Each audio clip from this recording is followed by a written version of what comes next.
After the events of the fairy tale manga and anime years ago with the defeat of Acnologia, peace has been restored to the land.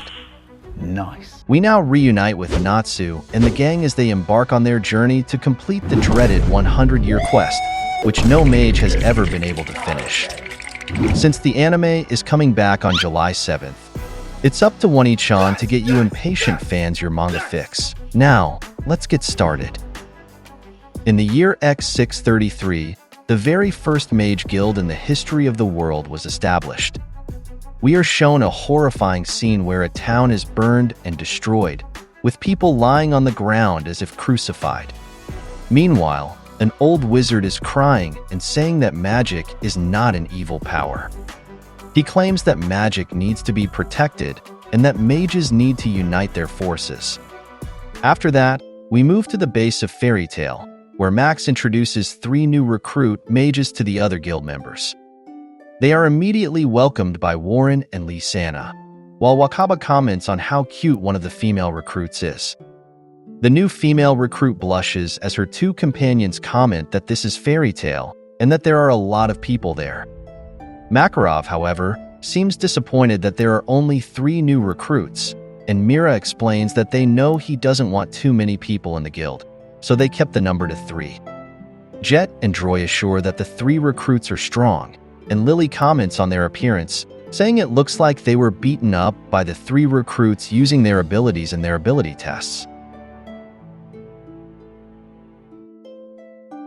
prompting Levy to stop him from bullying them. On the other hand, Elfman is excited, saying that those recruits have joined the manliest of manly guilds, while Kana immediately invites them to drink and eat, prompting Laki and Kanana to comment that Kana likes to drink more. Biska and Asuka hope that they will all become friends, and Alzak adds that they are relaxed here. Suddenly, one of the new recruits arrogantly shouts and questions Alzak's statement about their guild being relaxed, pointing out that they are the best among all the guilds there.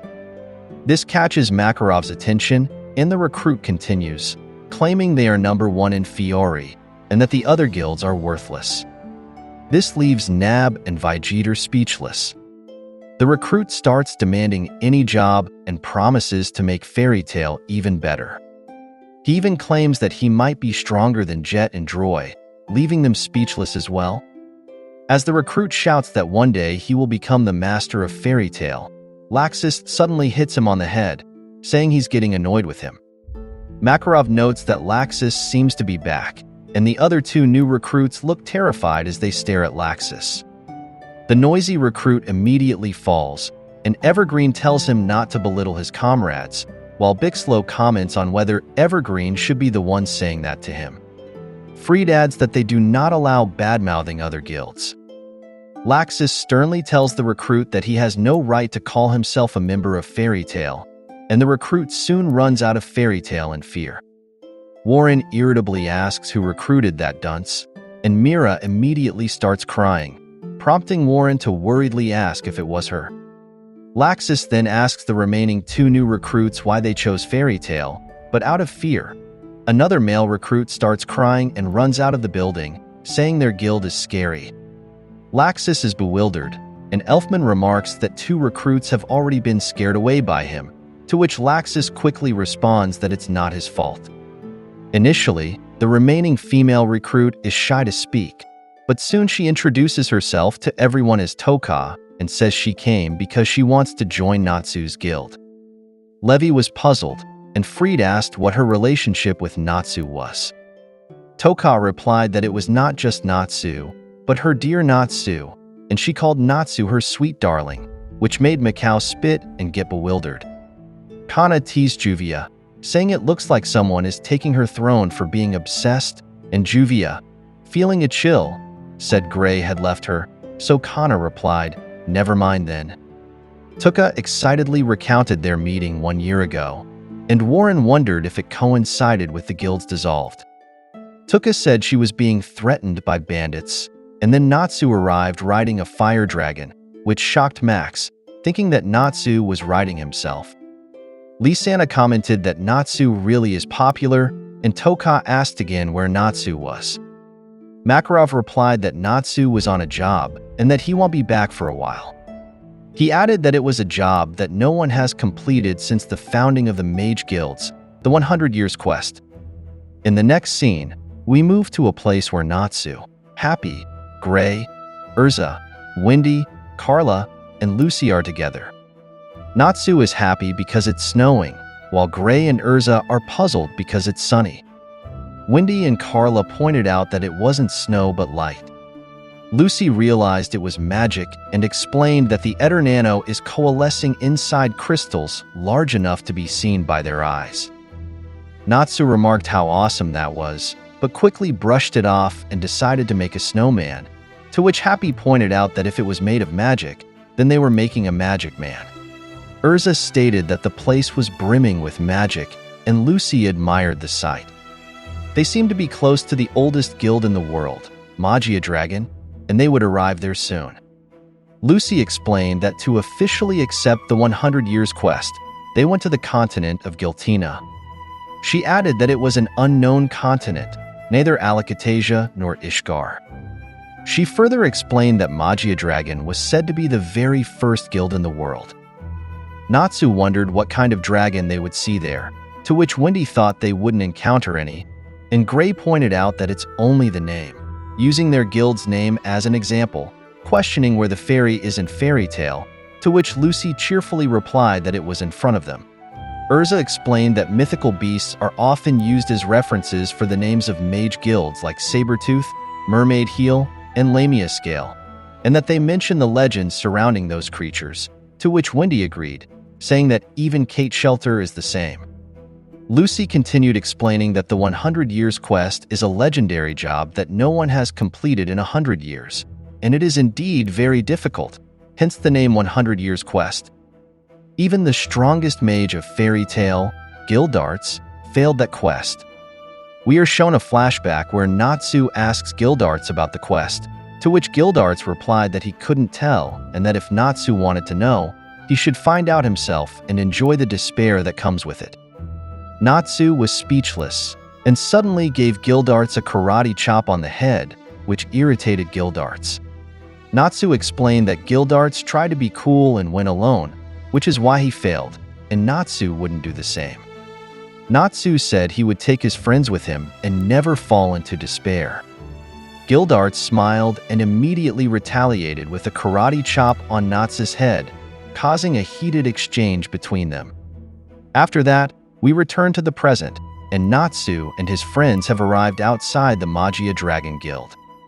Natsu is excited because there's a dragon, but Lucy points out that it's just a statue. Happy asked Carla if she thought there were still people inside the guild, to which Carla replied that if there weren't, they wouldn't be able to accept the quest. Soon, Urza invited them to enter, and upon entering, like before, the place was full of Eternano and nothing else. Gray thought there was no one there, but Natsu and Wendy noticed a presence inside. It caught their attention, and upon closer look, it turned out to be a giant dragon, who commented, "Well met, 99th heroes." Natsu, Lucy, and Gray were shocked, and Urza commented that it seemed the guild was still alive, while Wendy trembled in fear. The dragon introduced himself as Eleftheria, the Dragon of Law, and commanded Natsu and his friends to fulfill his wish. It turns out that a dragon is the giver of the 100 Years Quest, and what could be the nature of this seemingly impossible job? Natsu questioned if this dragon was really the one giving them the 100 Years Quest, to which Lucy told him to be more polite in asking. Eleftheria agreed, and Urza wanted the dragon to say something. She asked if this place was supposed to be a guild and who he was. Eleftheria stared at them, and Gray added that it was unusual for there to be no mages in the guild. When they asked where they were, Eleftheria explained that he was the only one there, and that the humans with him had aged and died. Wendy wondered if he wasn't recruiting new members, and Carla found it strange. Eleftheria explained that such is the nature of time. New guilds sprang up all over the land, and the youth joined them, so eventually, no one was left in the oldest guilds. Urza commented that this didn't necessarily explain why a dragon was living in the guild, and as she continued to explain, Natsu suddenly realized he smelled something strange, and Wendy noticed it too. Natsu soon asked the dragon if he was a human, which surprised Urza. Eleftheria laughed and began to transform, eventually returning to his original human form. He praised Natsu for noticing and introduced himself as the originator of all mage guilds, Eleftheria, the first master of Magia Dragon. Happy and Carla were shocked that Eleftheria was a human and the originator of all guilds, and couldn't believe he was over 100 years old. Eleftheria moved around and said he would explain the situation in a way they could all understand. Consider Acnologia, he said. He was similar to him. Urza asked what he was talking about, and Natsu questioned what he meant by as Acnologia, so Eleftheria explained that it was the price of Dragon Slayer magic. He couldn't prevent it from happening, so he became a dragon. Because of this, Wendy asked if he was a dragon slayer, to which he, still teleporting around, agreed but said he was self-taught and acquired dragon slayer magic to defeat the dragons. Natsu, irritated by his teleporting, told him to stop, and Eleftheria suddenly shrank his body and went to the middle of Lucy's chest, explaining that it had been a long time since he had seen maidens and that he was just nervous. Natsu tried to catch him in Lucy's chest, but Eleftheria quickly escaped, laughing, while Lucy told Natsu to get his hands off her melons. After that, Eleftheria explained that the last person to visit was an old man, leading Gray to think it was Gildarts, and Eleftheria added that before that, it was a macho man, and before that, a ruffian. He continued to recount the people who visited him and was happy now that maidens had come to see him. Happy and Carla were speechless at the old mage's behavior, commenting that he was very different in his dragon form and that the originator of all mage guilds had a terrible personality. Urza commented that she understood Eleftheria's grievances, causing Wendy to be puzzled. Eleftheria added that even though many had come to him, not one returned. Natsu shouted that Gildarts came back, and Eleftheria remembered that name as the last one to attempt the quest. He agreed that Gildarts was the first to return alive, but he heard that Gildarts didn't come back with parts of his body intact. After that, Eleftheria seriously asked them if they were truly ready and strong enough to take on the job, to which Gray responded that they were already there. Meanwhile, back at Fairy Tale, Juvia was shouting, wondering why they were there. Levi told her that if she didn't like it, she should take a job, to which Juvia quickly agreed, saying in love-struck tones that the job she would take would put her in danger to protect her beloved Gray.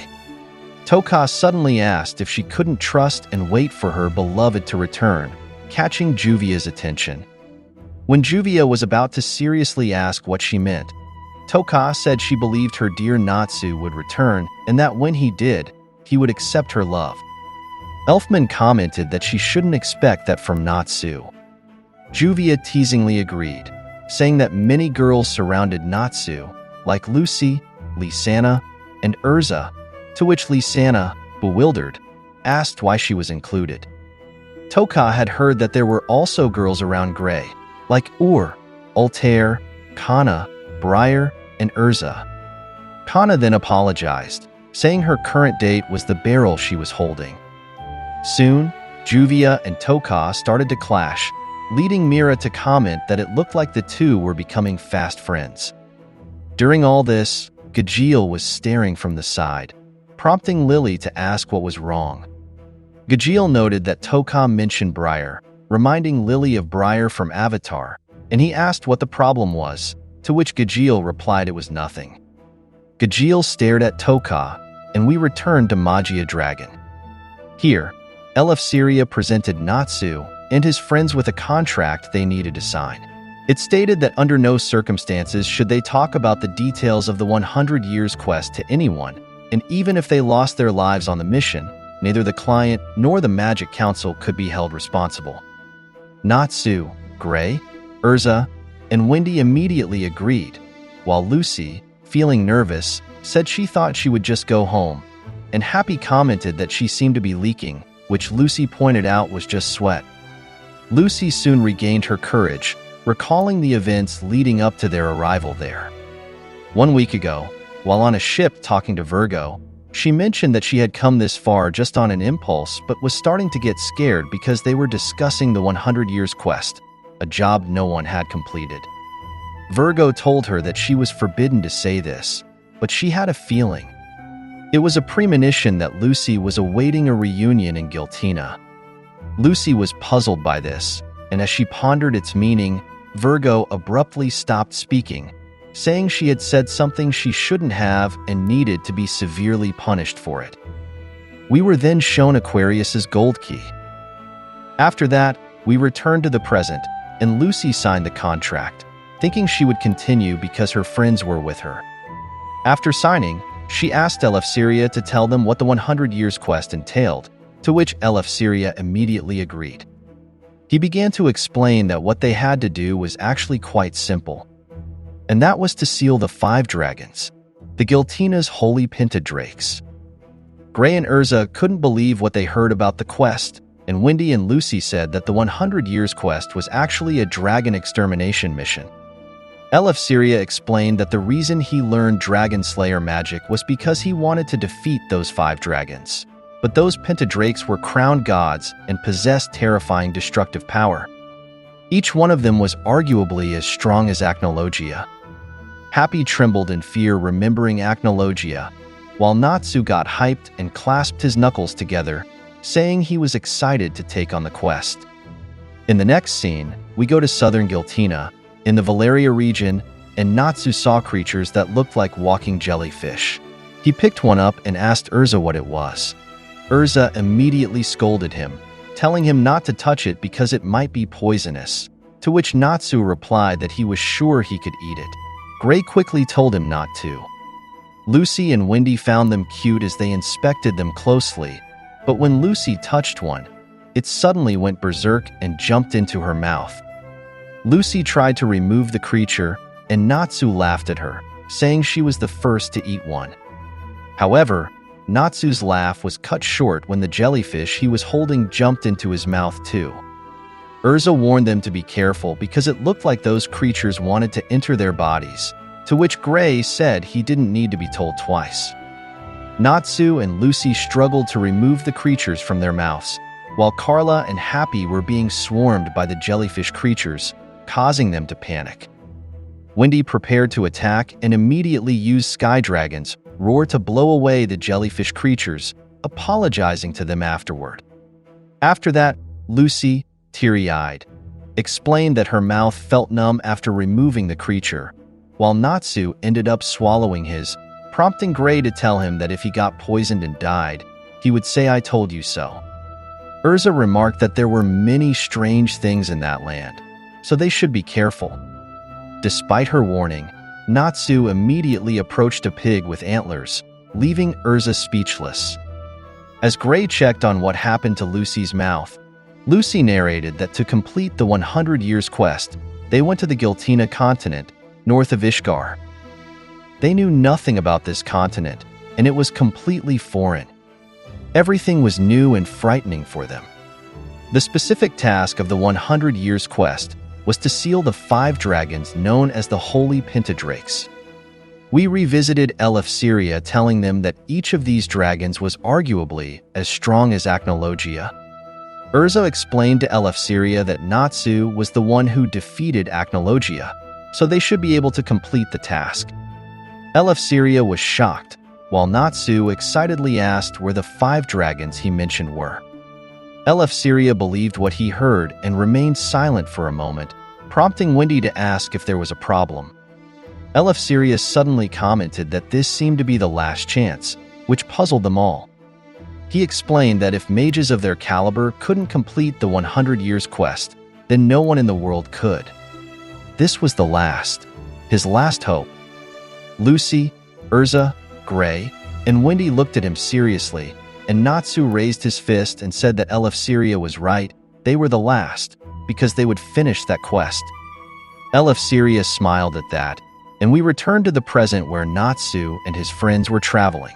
Lucy continued explaining that apparently, The Holy Pentadrakes were completely uninvolved in the history related to the Wars of the Dragon King Festival. Their very existence was kept a secret, and even among the members of the Magic Council, only a few knew about them. The 5 dragons remain silent unless something significant happens, but if they go to war, the earth will be destroyed, and the sky will burn, leading Lucy to say they are disaster incarnate. She added that Eleftheria was the first to discover their existence, which is why he began studying Dragon Slayer magic, but he could do nothing against them. He believed that one day someone would succeed where he had failed, so he made it his mission, and this very quest took place over 100 years ago. After that, as they walked, Natsu asked Happy if Gildarts still tried to defeat Acnologia even though Acnologia was not related to the Holy Pentadrakes, to which Happy said they couldn't blame Gildarts if he mistook him as one of them. Carla mentioned that maybe Gildarts didn't know where to find the Pentadrakes. They recalled the information given to them by Eleftheria, who said that he didn't know where all of them were, but he had a lead on one of the Pentadrakes, the water god dragon, Merkfovia. He explained that if they traveled southwest through Valeria, they would find the harbor town Elmina, which once worshipped Merkfovia as a god, so there might be some trace of his whereabouts there. Natsu commented that perhaps Gildarts went there first, and Gray added that it was odd that he randomly returned to Ishgar. Lucy said she was more curious about what the reward for the quest was, to which Happy reacted by saying, "Here she goes again," and Lucy irritably said he was wrong. We then returned to their conversation with Eleftheria, discussing the reward. Eleftheria declared that as a reward, he would grant them whatever they desired. From everything in the world, he would give them one thing of their choosing, which left them all speechless. In the present, Lucy remarked that whatever they desire was too vague, and while thinking of Aquarius's key, Happy asked if she had something she wanted. Happy then suddenly said he knew what Lucy wanted, and it was a lifetime's worth of rent, to which Lucy said she would rather ask for a house. Gray said he wanted a cat like Frosh, while Wendy said she wanted to have melons, prompting Natsu to comment that it didn't seem very demanding, to which Wendy said it was one of the things she wanted most. Urza commented that whatever they desire was indeed difficult to grasp and almost sounded preposterous, but they shouldn't count their chickens before they hatched and must first complete the quest. Carla agreed, but added that such a reward was fitting for a 100 years quest. Soon, they saw their destination, Elmina, and got a good view from a cliff. In the next scene, we move to Magnolia, where Gajiel and Lily were dressed in detective attire, prompting Juvia and Levy to ask why they were dressed like that. Gajiel explained that a detective needs trench coats. Juvia was puzzled by what he meant by detectives, so they explained that the new girl in their guild, Toka, knew Briar. Juvia couldn't remember who that was, so Levy reminded her that Briar was a member of Avatar they captured a year ago, and Juvia recalled that she had something for her beloved Gray. Lily pointed out that Briar's name wasn't well known, but Toka knew it, so Gajiel would use his Magic Council deductive abilities to investigate her, to which Juvia loudly agreed because she also found Toka strange.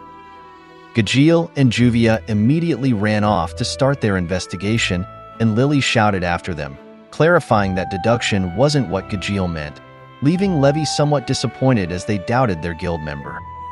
After that, we returned to Natsu and his group, who had entered the city of Elmina.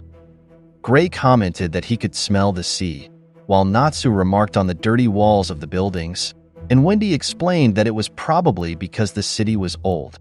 Lucy told them not to get lost. Happy happily asked if harbor towns didn't have a lot of fish, to which Carla said she wasn't interested.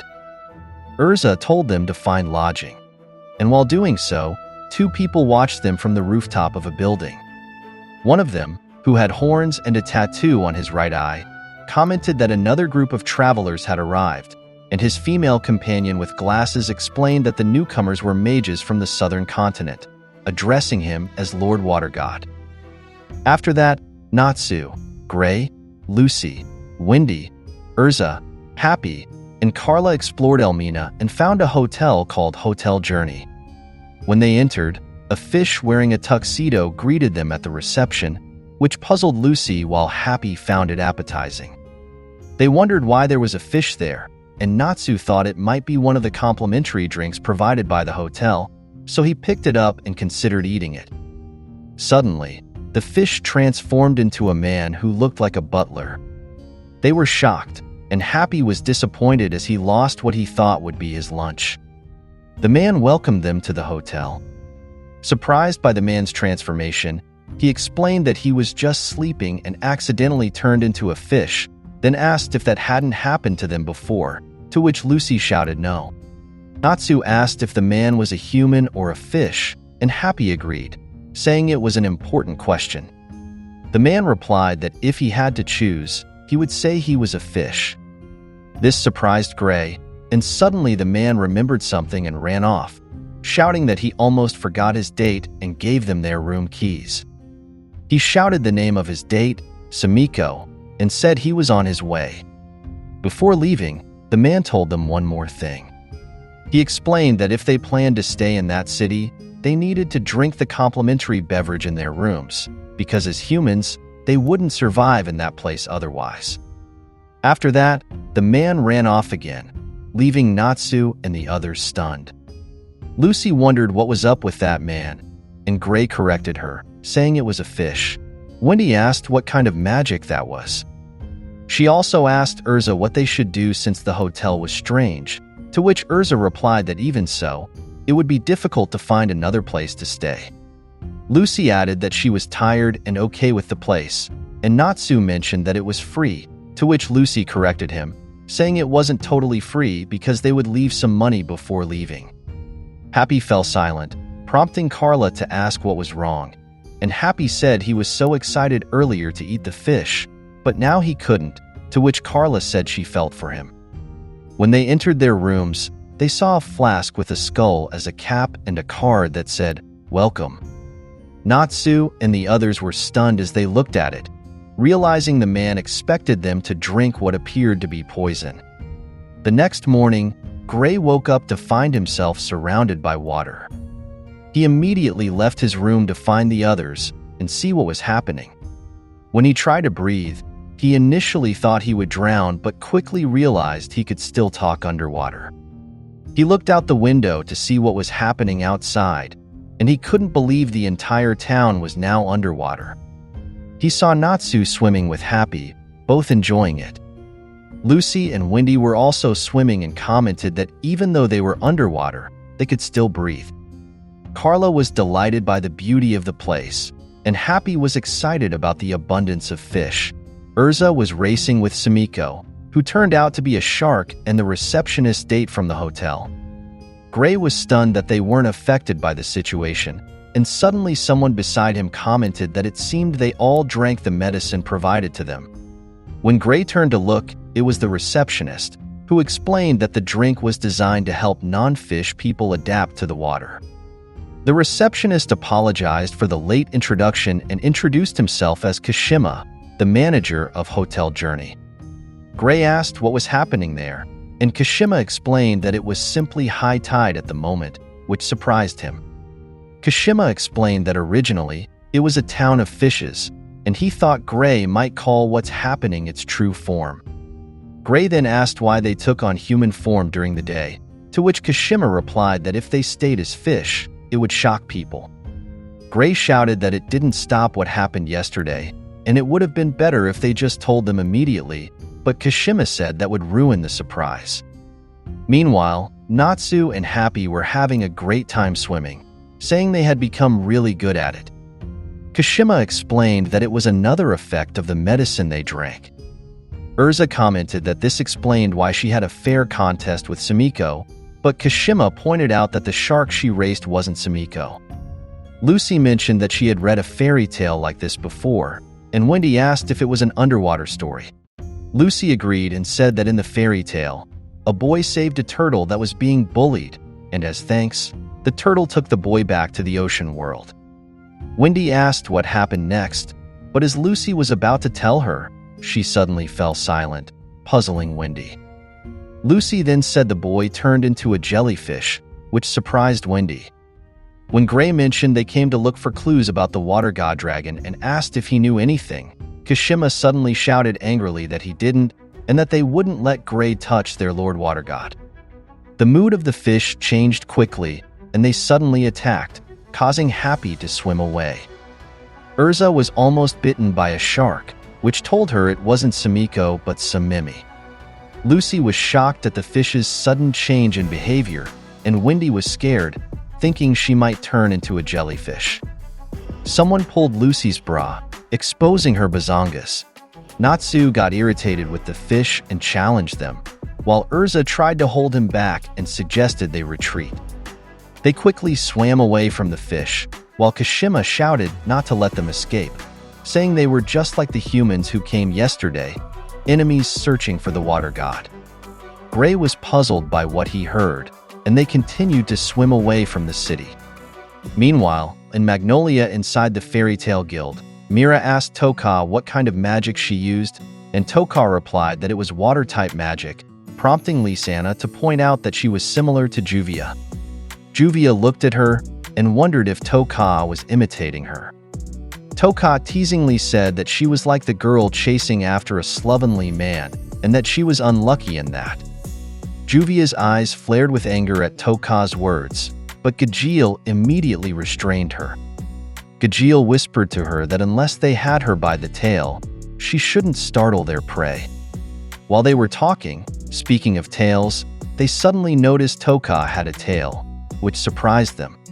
Gajeel and Juvia were shocked by what they saw, but when Toka noticed, her tail immediately disappeared, and she asked what they meant by tail. Gajeel was stunned by what happened, and Toka brushed it off by asking Lysana if they had a greeting where they shouted tail since they were fairy tale. Lysana said no, but Mira thought it was a cute idea. The three laughed again, while Juvia remained speechless, insisting they had seen a tail, to which Lily agreed. Levi joined them and asked if they were sure they weren't just imagining it, while Gajeel became more suspicious of Toka. In the next scene, we go to the Mage Guild Sabretooth, where Serrano was happily saying that her sister was the cutest in the world, while her sister Yukino was saying she was beautiful. They were talking to Jalal, who said it looked like Serrano would fit in there, and he was happy about it. Serrano agreed and said it was the best guild ever, and after all, her little sister brightens it up. Sting and Rogue, along with Lecter and Frosh, approached them and asked Jalal when he arrived and if he was checking on Serrano, and explained that she's doing great but a bit noisy, which irritated Serrano, and she shouted at Rogue that she was not noisy. Jalal said he was just passing by, which made Serrano shout that he was cold. Sting asked if he had business in the city, to which Jalal replied that he was looking for someone. Rogue offered to help, and Jalal agreed, showing a photo and explaining that if they saw the person in the photo, they should inform him. Lecter asked who he was looking for, but Jalal said he couldn't say yet. He explained that there was an incident, and the whereabouts of the person in the photo were enough. Minerva approached and teasingly asked Jalal if he was interested in someone other than Urza, to which Jalal, embarrassed, said it wasn't like that. The siblings looked at the photo and commented that the person was kind of cute, and they asked what her name was. It turned out that the person Jalal was looking for was Toka, but he didn't know her real name. Sting thought for a moment, and Jalal seriously stated that to be clear, if they saw that girl, they should not interact with her under any circumstances. After that, we returned to Elmina, where Natsu and the others were hiding in what looked like an abandoned hallway. Natsu asked where they were, and Gray said he didn't know either because they were just running earlier. Happy was disappointed, saying he couldn't believe they ended up being chased by fish, to which Carla said it was probably payback for all the fish Happy had eaten. Urza noticed that the moment they mentioned the water god, the fish's behavior immediately changed, prompting Wendy to say it seemed the fish truly worshipped the water god. Lucy added that despite that, they weren't told that the fish once worshipped it, making her wonder if it meant that the water god's religion continued even now. Natsu stared at her, making her curious, and he immediately demanded Lucy return his scarf, to which Lucy said she couldn't because the fish took her bra. Nevertheless, Natsu pulled his scarf and ordered her to change into one of her spirit outfits. Lucy agreed but hadn't changed yet while Natsu tugged on the scarf. Gray commented that something else was also bothering him. He recalled Kashima saying they were like the humans who arrived the previous day, leading him to think there were other human visitors. Carla asked where those visitors went, and Happy suddenly thought they might have been eaten by the fish, causing Carla to react and tell him not to say such scary things. Urza wondered what they should do, and Natsu suggested to roast them all, to which Lucy said that was not an option. She said that the fish were probably just following their religion, and they didn't really seem particularly evil or anything. Natsu then asked if she felt the same way about the one who took her bra, and she irritably replied no, that one was definitely evil, and she would write pervert on its forehead if she saw it again. Gray agreed that the fish didn't seem bad because they wouldn't have given them a potion for underwater breathing if they were. Natsu countered that they came there to defeat the water god dragon, so whether the fish liked it or not, that was their job. Wendy looked sad as she listened to them, and Lucy said that exactly, then asked if they remembered what Eleftheria had told them. He had told them to seal the 5 dragons. Natsu said that meant defeating them, but Lucy pointed out that sealing could mean many things. She explained that exterminating them, neutralizing them, literally sealing them with a seal, and even imprisoning them could all be considered sealing the dragons. Gray asked what she meant, so Lucy explained that in simple terms, they weren't given the specifics of what sealing entailed. For example, she said, if the water god was a rampaging angry god and they convinced him to calm down and chill, that could technically be considered sealing. Wendy was happy because it seemed there might be a peaceful way to resolve their problem, and Lucy said it was indeed possible. Natsu seemed bored by their conversation, so Urza gave him a head pat and told him to stop looking put out, reminding him that, of all people, he should know not all dragons are evil. They fought not to defeat them, but to survive them. Eventually, Natsu agreed, saying that once they figured out what kind of dragon each was, he wouldn't hurt them, which made Urza smile. However, he added that if any of his friends got even a scratch, he swore he would slay them all.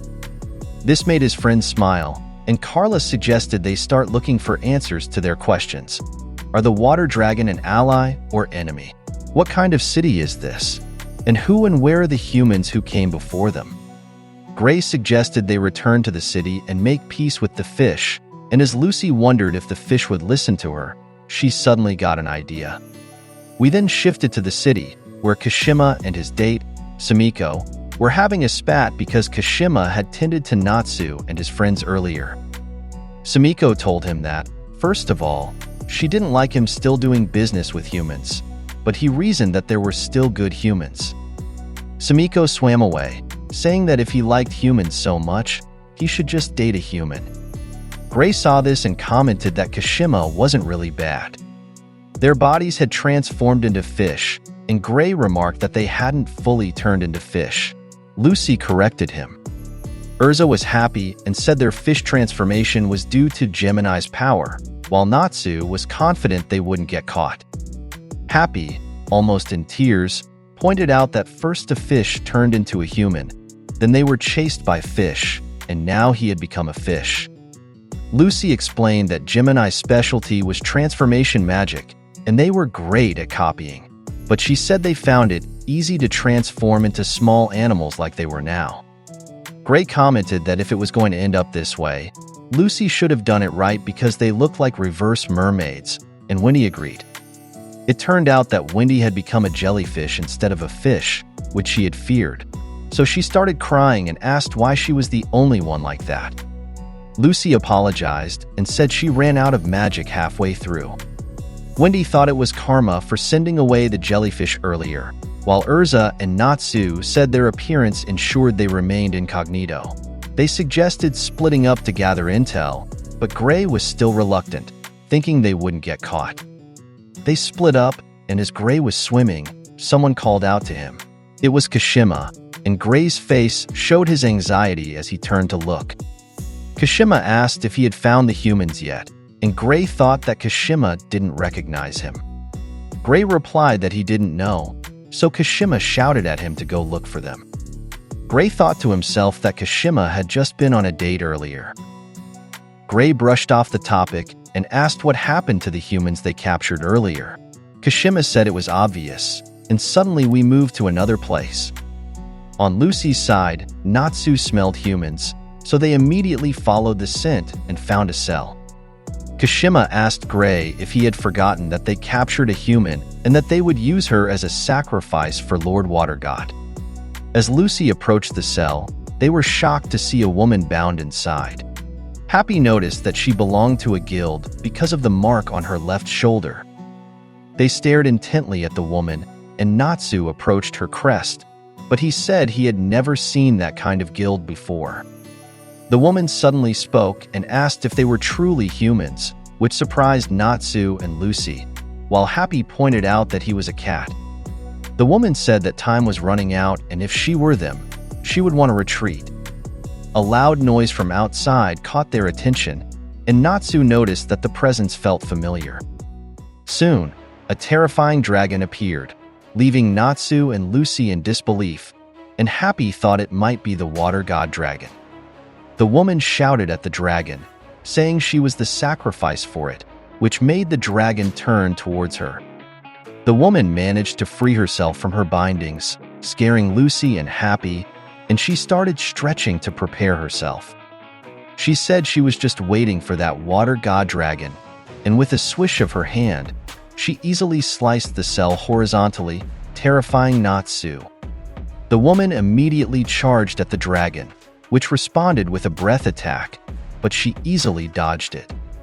When the dragon's attack hit the ground, it caused a massive explosion that sent Natsu, Lucy, and Happy flying, and it also caught the attention of Urza's party and Gray. Gray asked Kashima what that noise was, and he explained that Lord Water God had descended.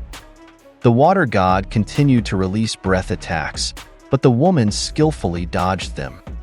Happy and Natsu realized that the woman had purposely gotten herself captured to wait for the dragon.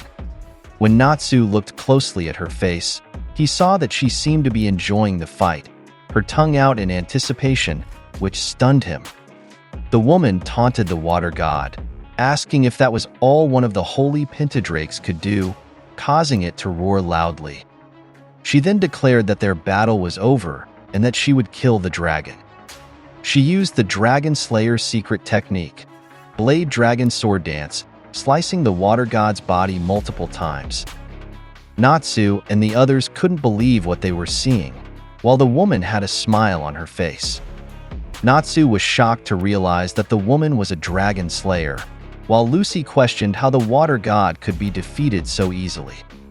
The woman took a piece of the dragon and started eating it, further shocking them. After taking a bite, the woman stood up and explained that the creature wasn't the water god, and she had been fooled. Lucy was puzzled by her statement, and the woman said she felt sick, and her queasy sensation showed it all. She suddenly looked at Natsu and asked if they would entertain her. Natsu immediately ordered Lucy to return him to his normal form, and the woman charged at him. Natsu managed to block the woman's thrust, and she commented that Natsu shares the same smell as the dragons. Natsu asked who she was, and she said she was a dragon slayer, which surprised Lucy as she didn't know they existed on that continent. The woman explained that those who were granted their power directly by dragons are called the first generation. Those with lacrima implanted in them are the second generation, and those who have both been given power by a dragon and have lacrima implanted in their bodies are the third generation. In a far-off land, those created from magical power alone, from nothing, to serve as magical weapons are called the fourth generation. Natsu and Lucy looked serious and anxious as the woman added that they were the fifth generation. They were the ones who ate dragons to gain their power, the fifth generation of dragon slayers, the Dragon Eaters. This puzzled Natsu, and the woman added that she thought she would gain immense power by eating the holy pentadrakes, but it seemed the serpent she killed wasn't one of them. Lucy couldn't believe that she gained strength by eating dragons, and the woman pointed out that she wasn't the only one like that. Her guild, which consisted solely of dragon eaters, was the same. Their guild was the Mage Guild Diabolos, and her name was Kyria, the Blade Dragon. They couldn't believe the information they had just heard, and Kyria stared at them intently. Kyria asked who they all were, and if they were also after the water god, to which Natsu replied with a vague maybe. Kyria closed her eyes and suddenly launched an attack at Natsu, but fortunately, he managed to block it. Lucy was worried about him, while Kyria said she was irritated by the vague answers. Natsu tried to use a fire dragon move, but it was immediately evaporated, and Happy realized that he couldn't use fire magic underwater. Kyria commented that a fire dragon looked delicious, while Lucy thought that if Aquarius were there, things would be easier.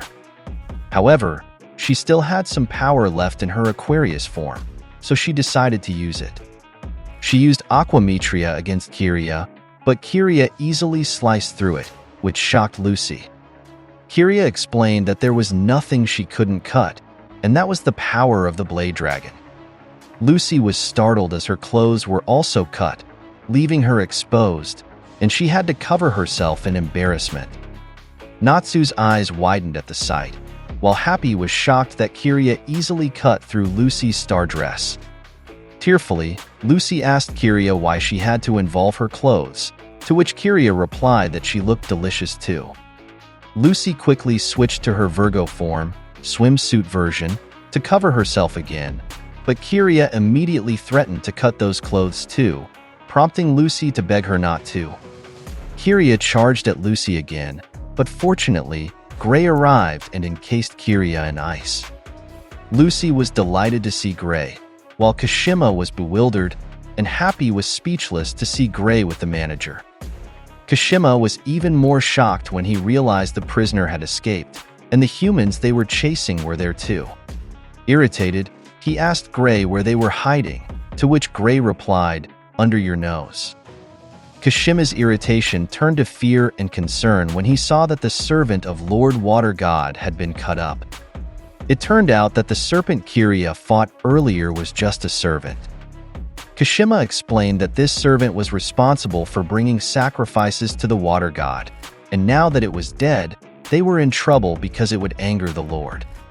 Kyria, still encased in ice, said that if her actions had indeed angered the water god, it would make him appear, so her killing the serpent wasn't useless after all. She caught Gray's attention and soon broke free from his ice, surprising him. Natsu warned Gray that the woman was strong, and Gray quickly noticed that Kyria had also cut his swimsuit, though she pointed out she hadn't done that. Kyria remarked that their group seemed interesting and decided to take the fight more seriously. They suddenly noticed something above them. It was Urza swimming rapidly toward them. Lucy was once again happy to see her friend, while Wendy, still not back to her normal form, cried and questioned why she was the only one who couldn't transform back. Angrily, Urza asked Kyria what she was doing to her friends, while Kyria, excited to see Urza's sword, invited her to cross blades. However, before Urza's attack could land, a man swiftly descended in front of Kyria, taking the hit without any effect. They were all surprised, and it was revealed that the man's name was Madmoral when Kyria called him that. Madmoral explained that he got worried when Kyria didn't return. Natsu noticed that this man seemed to be a friend of Kyria, and Gray couldn't believe that the man had caught Urza's sword with his head. Kyria said that there was nothing this man couldn't block, and that he was a dragon eater covered in the hardest armor.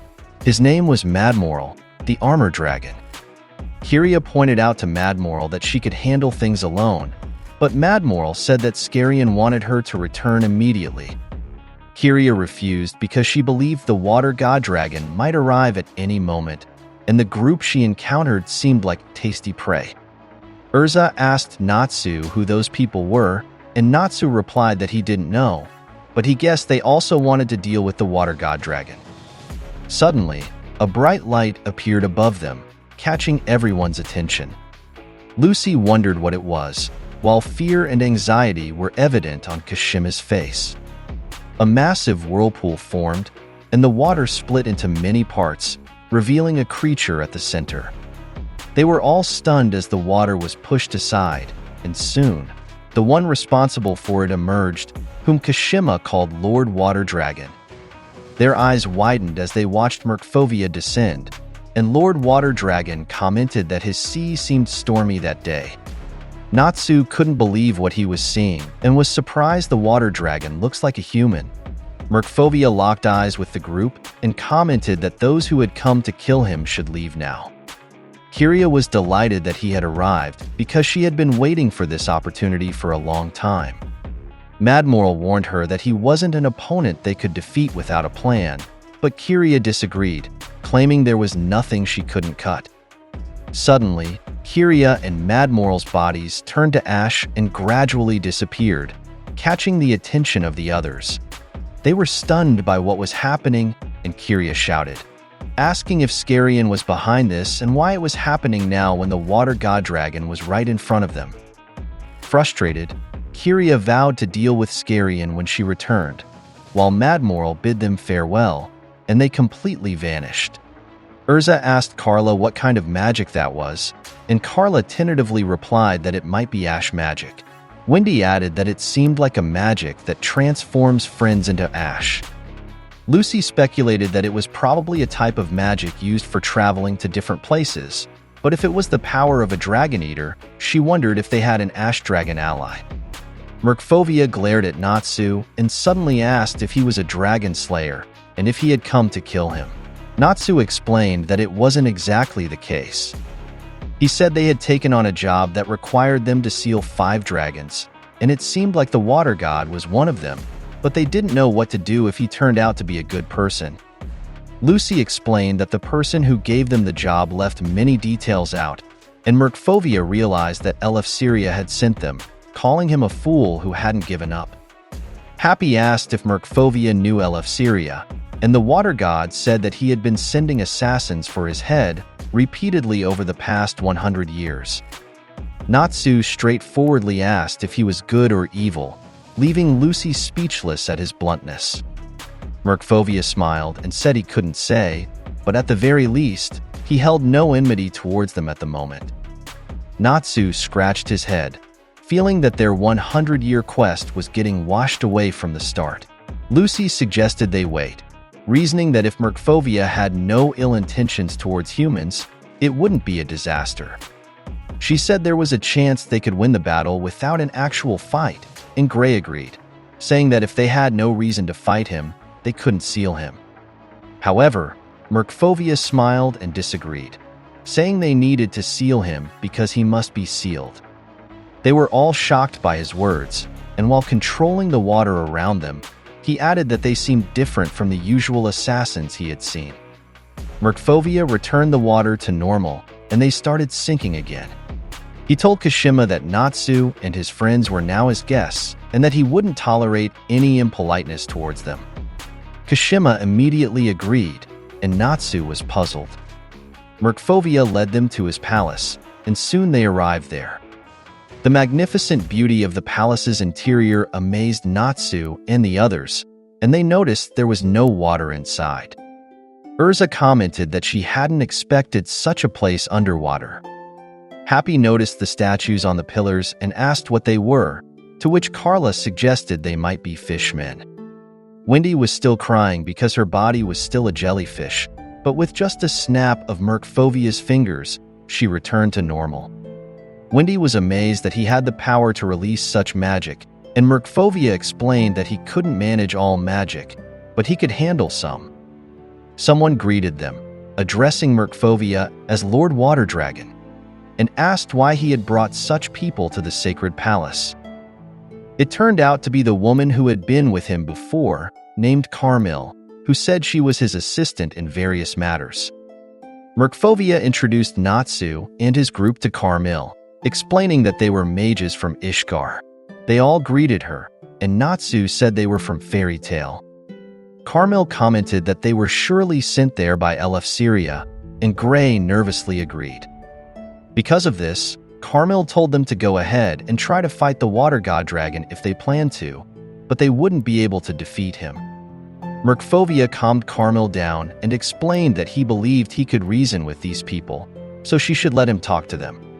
Carmel fell silent and then ordered Merkfovia to start talking to them, pointing out that this was her cue to leave. With that, Carmel left like a sulking girlfriend, saying that he should make sure to finish them all off, which made them all sweat. After Carmel left, Merkfovia explained that she was human, and after he saved her when her ship was wrecked, she started living with him. While explaining that she wasn't a bad person, we see Natsu and his companions stunned into silence. In the next scene, Merkfovia gave them a tour and showed his prized underwater farm, explaining that the fruits and vegetables grown there were distributed to the people of Elmina. They also had a medical facility for injured fish to receive treatment. They visited a tower above water that served as a watchtower, helping him find and rescue shipwrecked survivors like Carmel as much as he could. After that, they were all amazed, and Lucy commented on whether he was really Merkfovia, the water dragon god, because, as Gray reasoned, he seemed very kind. Natsu and Urza even cried at the thought of rescuing shipwrecked people, which moved them deeply. Merkfovia smiled at this, while Happy happily said that it meant he wasn't a disaster, and Carla agreed, saying he didn't seem dangerous at all. Merkfovia contradicted them, saying that wasn't true. Despite how he was now, he had killed many people in the past like ants before the tide, which shocked Lucy. He explained that he understood why Eleftheria was after him because his friends were among those he had killed. He didn't want to explain how or why, but back then, what he did came second nature to him. It was a time when the strong preyed on the weak. Urza asked if he had a change of heart somewhere along the way, to which he agreed, saying that Carmel was the start of it. He admitted that he hadn't intended to save her and initially saw her as nothing but prey. But for reasons he couldn't explain, he became attached to her, and before he realized it, he began walking the path of coexistence. He said that he truly wanted to continue living like that forever, but very soon, he must disappear from this world. Lucy asked why, and he asked if they hadn't seen the city of Elmina, explaining that the unnatural tide that sinks it to the bottom of the ocean was a side effect of his power, and he could no longer control his powers. He explained that all the fish in that city were originally humans. To allow them to adapt to underwater life, he infused them all with magic that let them become fish. Wendy realized this was why Merkfovia could turn her back into a human. Gray asked why the people didn't just leave the city, and Merkfovia explained that it was due to the water god dragon faith, and somehow, the atrocities he had committed in the past were passed down as miracles. Happy asked why he didn't just order the people to leave if they believed in their religion so much, and Merkfovia pointed out that it would be like asking him to steal their very lives. He added that even if no humans lived in that city anymore, nothing would change because eventually his power would spread to the neighboring cities and beyond. His power couldn't be contained as long as he was alive.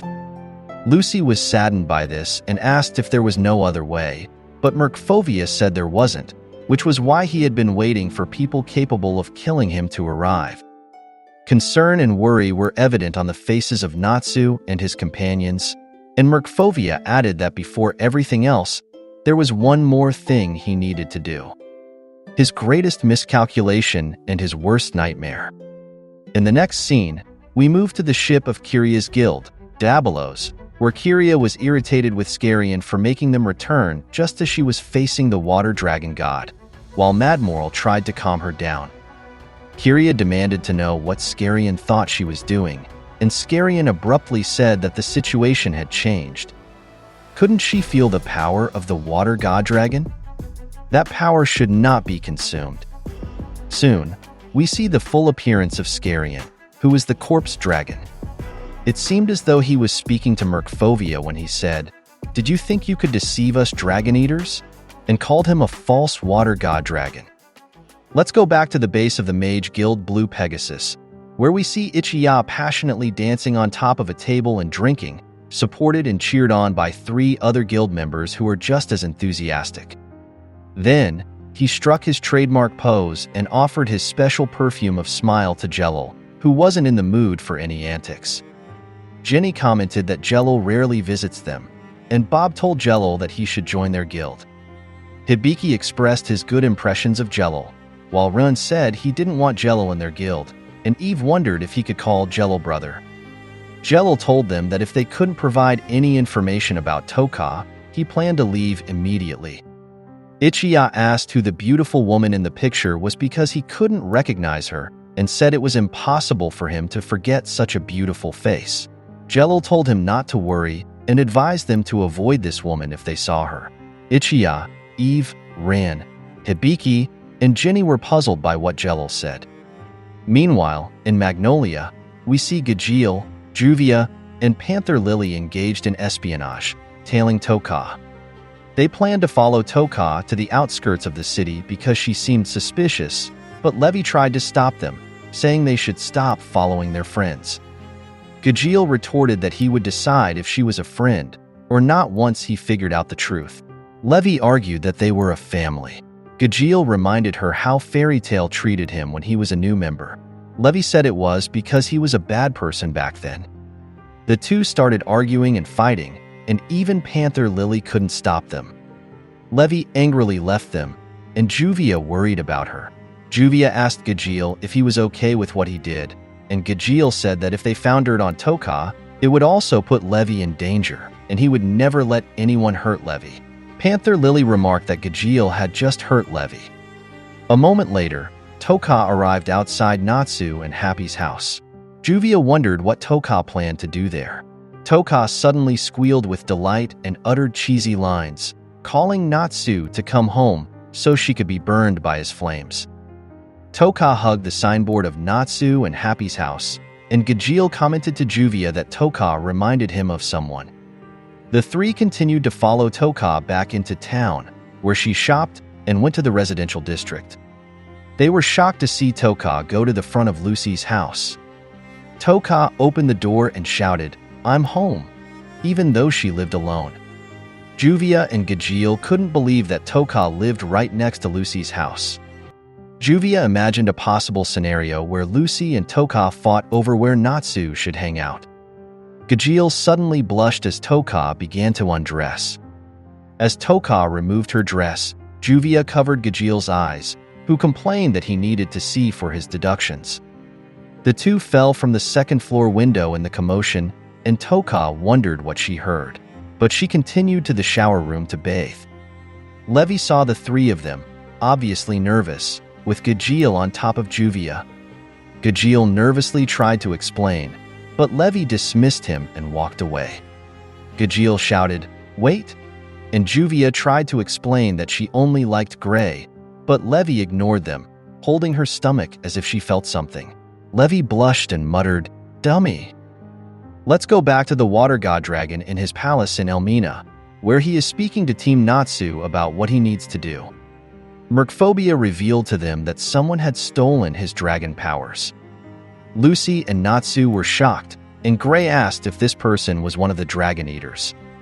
Mercphobia said no, because the Dragon Eaters believed he still had his powers. So it was important for him to regain his powers before he died to prevent them from being misused and causing a true calamity in the world. Lucy and Wendy wondered if it was possible to steal the power of one of the holy pentadrakes, but since someone had done it to Mercphobia, it seemed possible. Happy and Carla asked if Mercphobia knew who had stolen his powers. Mercphobia said the person was called the White Mage. Lucy commented that it sounded like the opposite of Xerath. Mercphobia said he needed to reclaim his powers and restore Elmina City and its citizens to their original state. He couldn't die without doing so. Natsu suddenly declared what he planned to do, catching Urza and Gray's attention. But his speech was cut short when ashes suddenly appeared around them. Caramel worried for Mercphobia and ran to him, but Mercphobia told her to leave. Then, from the ceiling, Kyria reappeared with Scarian and Madmoral. Gray noticed they had one more Dragon Eater opponent. Scarian said they had overheard their conversation and found it interesting. He said with a sinister smile that all they needed to do was eat the white mage woman who possessed Mercphobia's powers. Natsu declared that they would return those powers to Mercphobia and not give them to Skarion. Now, let's go to the palace of the Mage Guild Mermaid Heel. Here, Kagura seems to recognize Toka in the picture Jelil showed her. Kagura said Toka was a new member of Fairy Tail introduced to her during her visit to Magnolia. Jelil couldn't believe he was getting involved with Fairy Tail again and asked Kagura who this woman was. While we see Toka bathing in the bathtub, Jelil said that this woman could be as dangerous as Zeref because she is Toka, the white mage. She is a grand witch who has been alive for over 100 years. Meanwhile, at the Elmina Water God Dragon Palace, the area around Team Natsu continued to be surrounded by numerous ashes from the Dragon Eaters. Soon, Mercphobia spoke with his godlike voice and drove away the Dragon Eaters. Next, he sent 3 large water twirls towards the 3 Dragon Eaters, but Skarion easily blocked his attack. According to Lucy, Skarion turned Mercphobia's water into ashes. Skarion gave Mercphobia an evil grin and said he was no longer the water god dragon, so he was no longer worth eating. Then, Skarion suddenly surrounded Mercphobia with many ash-made tentacle whips, captured him, and tightened the grip until it solidified. Caramel worried about him. Urza instructed Lucy and Wendy to watch over Mercphobia and Caramel. Natsu asked Gray what he thought happened to ash when it was burned. Gray replied that it might become even more ashy. To find out, Natsu immediately charged at the Dragon Eaters with his flames. But when he punched Skarion, his body turned into ash. Natsu was shocked, and Skarion grabbed Natsu's back to use his powers and turn him into ash. But Urza stopped Skarion by charging at him and trying to cut him with her sword. It seemed like Urza cut Skarion's arm, but the part she cut just turned to ash. Urza then questioned if their attacks worked on Skarion. Gray volunteered to handle Skarion, summoning powerful and large frozen spikes, but Skarion simply flew above Gray's attack. Next, Kyria suddenly attacked Urza, and their swords clashed. Kyria shivered with excitement at the sound of metal clashing. With 2 duels happening, Natsu now faced Madmoral. Madmoral greeted Natsu and waved. Natsu responded by charging up with the Fire Dragon Swordhorn. Natsu was irritated when Madmoral blocked his powerful and fiery headbutt with just his arms. Happy cheered for Natsu, while Carla felt the intense heat from Natsu's attack. The force of Natsu's attack sent both him and Madmoral flying into the sky from beneath the sea. Madmoral told Natsu his attack wouldn't work on him. Madmoral was always ready to defend, but Natsu remained confident and attacked with the Fire Dragon King's Demolition Fist, causing a massive explosion. However, Natsu's fist started bleeding because Madmoral's smoking armor blocked it without injury. Natsu couldn't believe it. Madmoral said that the scales of an armor dragon never get wounded. Then, he grabbed Natsu's hand and pointed him to a ship in the sea below, surprising Natsu. Madmoral then threw Natsu toward it, and Natsu landed on the ship. As Madmoral descended near the sea surface, an ice-like bridge formed from his location to the ship. He landed on this bridge. Natsu, lying in the wreckage, was battered and worried about his strong opponent. He also had another problem. He felt nauseous because he was now on a swaying ship. Madmoral approached Natsu, saying this was the end. Natsu complained, asking why Madmoral, as a fellow dragon slayer, could use a ship. Natsu felt it was unfair. Madmoral replied that dragon slayers didn't have an easy life in the ancient world. Meanwhile, in Urza and Kyria's fight, they seemed equally matched in their exchanges. Kyria thoroughly enjoyed the battle. Urza suddenly performed a forward tumbling roll towards Kyria, aiming a kick at her face. But it was a feint, as Urza quickly followed with a side slash that almost hit Kyria, who barely dodged backward.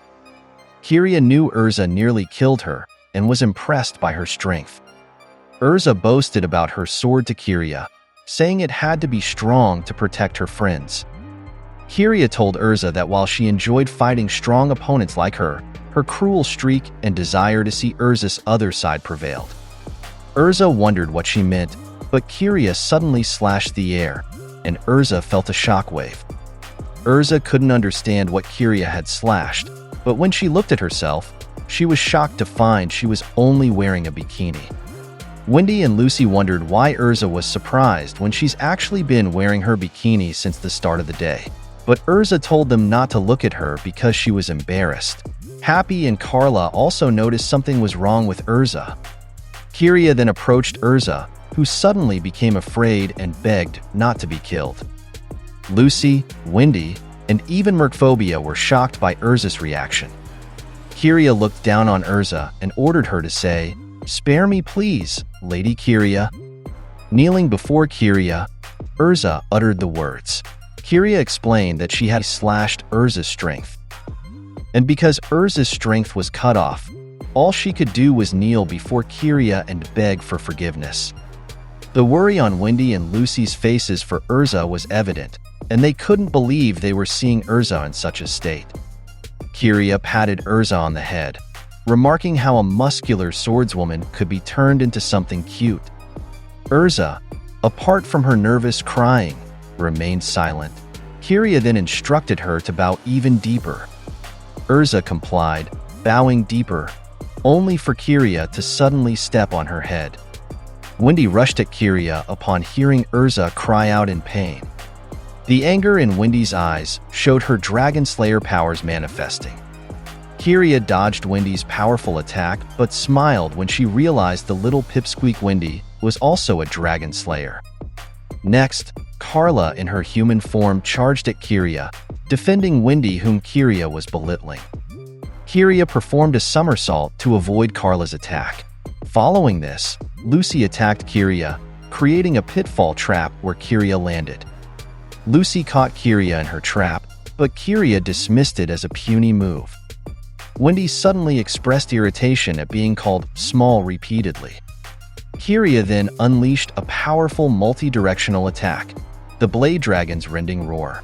This shattered the rocky ground around her, hitting Lucy, Carla, Wendy, Urza, and even Happy. Caramel was about to be hit too, but Merkphobia pushed her away to safety, sacrificing himself. The aftermath of Kiria's attack left the palace with numerous large slashes and cracks, and a massive crater in the center where Kiria stood. She licked her lips and declared that there was nothing she couldn't cut. Meanwhile, in Gray and Scarion's underwater battle, spikes could be seen behind of Gray, and Scarion seemingly has a long scaly arm with claws beside him. Gray used his Ice Make Lance, but Scarion easily turned all the Ice Lances to ash. Gray then used Ice Make Hammer, but it too quickly turned to ash before reaching Scarion. Gray's Ice Devil Slayer powers then manifested, making Scarion curious. Scarion wondered what kind of magic Gray possessed, as he was able to turn the very sea around them into ice. Gray suddenly used the Ice Devil's Zeroth long sword, and confidence in victory was clear in his eyes. Scarion was speechless, frozen in ice, while Gray stated that ice could freeze anything, even ash. Scarion agreed and added that anything with form, whether seawater, ice, or anything else, could be turned to ash. As he spoke, he broke the ice surrounding him and used his Bone Dragon's Absolute Ash to turn all of Gray's ice to ash. This caused a massive hole in the once calm sea as everything around Gray and Scarion turned to ash. Gray was stunned by the event. Scarion then declared he would turn Gray into ash as well. Scarion continued, converting the surrounding seawater to ash. Realizing Scarion could turn all of Elmina to ash, Gray made his next move. Ice Make Silver. Scarion taunted that he would just turn the ice to ash again, but Gray replied he would simply freeze the ash once more. Scarion noticed Gray's power came from a devil factor, but since Dragon Eaters don't consume devils, he suddenly apologized to Gray, praying for forgiveness for leaving the dining table without eating. After speaking, Scarion gathered strong power to use Black Ash, turning Gray himself into ash. In the battle between Natsu and Madmoral, Natsu was knocked out. Inside the palace, Lucy, Happy, Carla, Wendy, and Urza were all severely injured and unconscious. Merkphobia had seemingly managed to save Caramel earlier, and Kyria simply smiled at her victory. Meanwhile, Scarian called their fairy tale opponents fools. Meanwhile, in Magnolia, heavy rain was falling. Inside the fairy tale guild, Kana told Juvia to stop the rain, but Juvia replied she wasn't causing it. Levi assumed Juvia was sad about what had happened earlier, so she told Juvia it was okay. However, Levi continued to ignore Gajeel. Gajeel lamented, knowing this would trouble him for a long time. In the town's residential area, Toka walked under an umbrella, happily singing for Natsu. Suddenly, a man appeared looking for her. It was Jello. He had come to Magnolia to confront Toka, the White Witch. In their dramatic face-off, Toka was speechless because she did not know the man who had visited her. Jello asked Toka why she joined the Fairy Tale Guild, and she replied it was because her beloved Natsu was there. Jello wondered what Natsu had to do with it. Toka tried to explain what had happened to her a year ago, but Jello interrupted, saying he knew everything about Toka. Jello mentioned the founder of the counterpart organization to Avatar, the religious order of white mages, the Liberias. While white magic might sound benevolent, the true intentions of the white mages are dangerous. Jello also knew their creed and recited it: turn the world white and reduce all to naught. Such is the creed of white. Toka became anxious and asked Jello if he was mistaking her for someone else. Her name was indeed Toka, but she was a water mage and had no idea of white magic that he spoke of. Jello then asked Toka where she got her water magic from. Toka was nervous about the question and could not answer. Jello explained that he had researched Toka and knew she had stolen the power of a dragon. Recently, there had also been many incidents of magic theft in the countryside. When a mage's magic is stolen, they could develop a magic deficiency that could be fatal. Over 100 cases of this had occurred within a few months, and the suspect was a member of Liberias. According to Jello, all the evidence pointed to Toka, the White Witch. Toka dropped her umbrella and screamed in fear, unable to understand why she was suddenly being accused. Then, Laxus Dreyer arrived to protect Toka from Jello as a member of Fairy Tale. Jello was surprised by Laxus's arrival, and Toka immediately sought Laxus's help. Jello ordered Laxus to hand over Toka, but Laxus refused to give up a Fairy Tale co-member without reason. Jello said Toka was a dangerous woman and they should not be near her, but Laxus replied that Toka was now family in Fairy Tale, dangerous or not. Toka was speechless and blushed at what she heard. Jello asked Laxus if they had researched Toka before accepting her into the Fairy Tale Guild. Laxus scratched his head, saying they did not know her background, but it did not matter because she was already one of them. He then asked Laxus what if Toka turned out to be evil. Laxus retorted by asking the same of Jello, saying he too could be considered a bad person. Laxus then humbly admitted he was not a hero either, but looked sternly at Jello, saying he had decided long ago to at least protect his Fairy Tale family. Jello glared back at Laxus, and it seemed they were now in serious mode. The Dragon Eaters returned to their ship, which had sustained damage from the battle between Natsu and Madmoral earlier. Madmoral asked Scarian what their next move would be. Scarian replied it was time to find the White Witch and follow the lead he had on her whereabouts. Scarian then asked Kyria how long she planned to torment the woman she had with her. Kyria answered that Urza was now her pet, and she intended to play with her for a while. Urza was seen badly beaten and still too weak to escape, tied around the neck like a dog by Kyria. Urza thanked Kyria for not killing her. Scarian remarked that he had not expected this from Kyria, knowing she enjoyed playing with strong people. Kyria admitted that she did favor strong individuals, but she could not resist seeing the once strong Urza in a state of begging. It was too cute, she said, tightening the rope around Urza's neck, causing more pain. Kyria bent down to tell Urza that if she became a good girl, she would keep her as a pet forever. She asked Urza if she was happy about that, and Urza replied affirmatively. Kiria then called her pet a cute good girl. Kiria then led Urza away to show her something.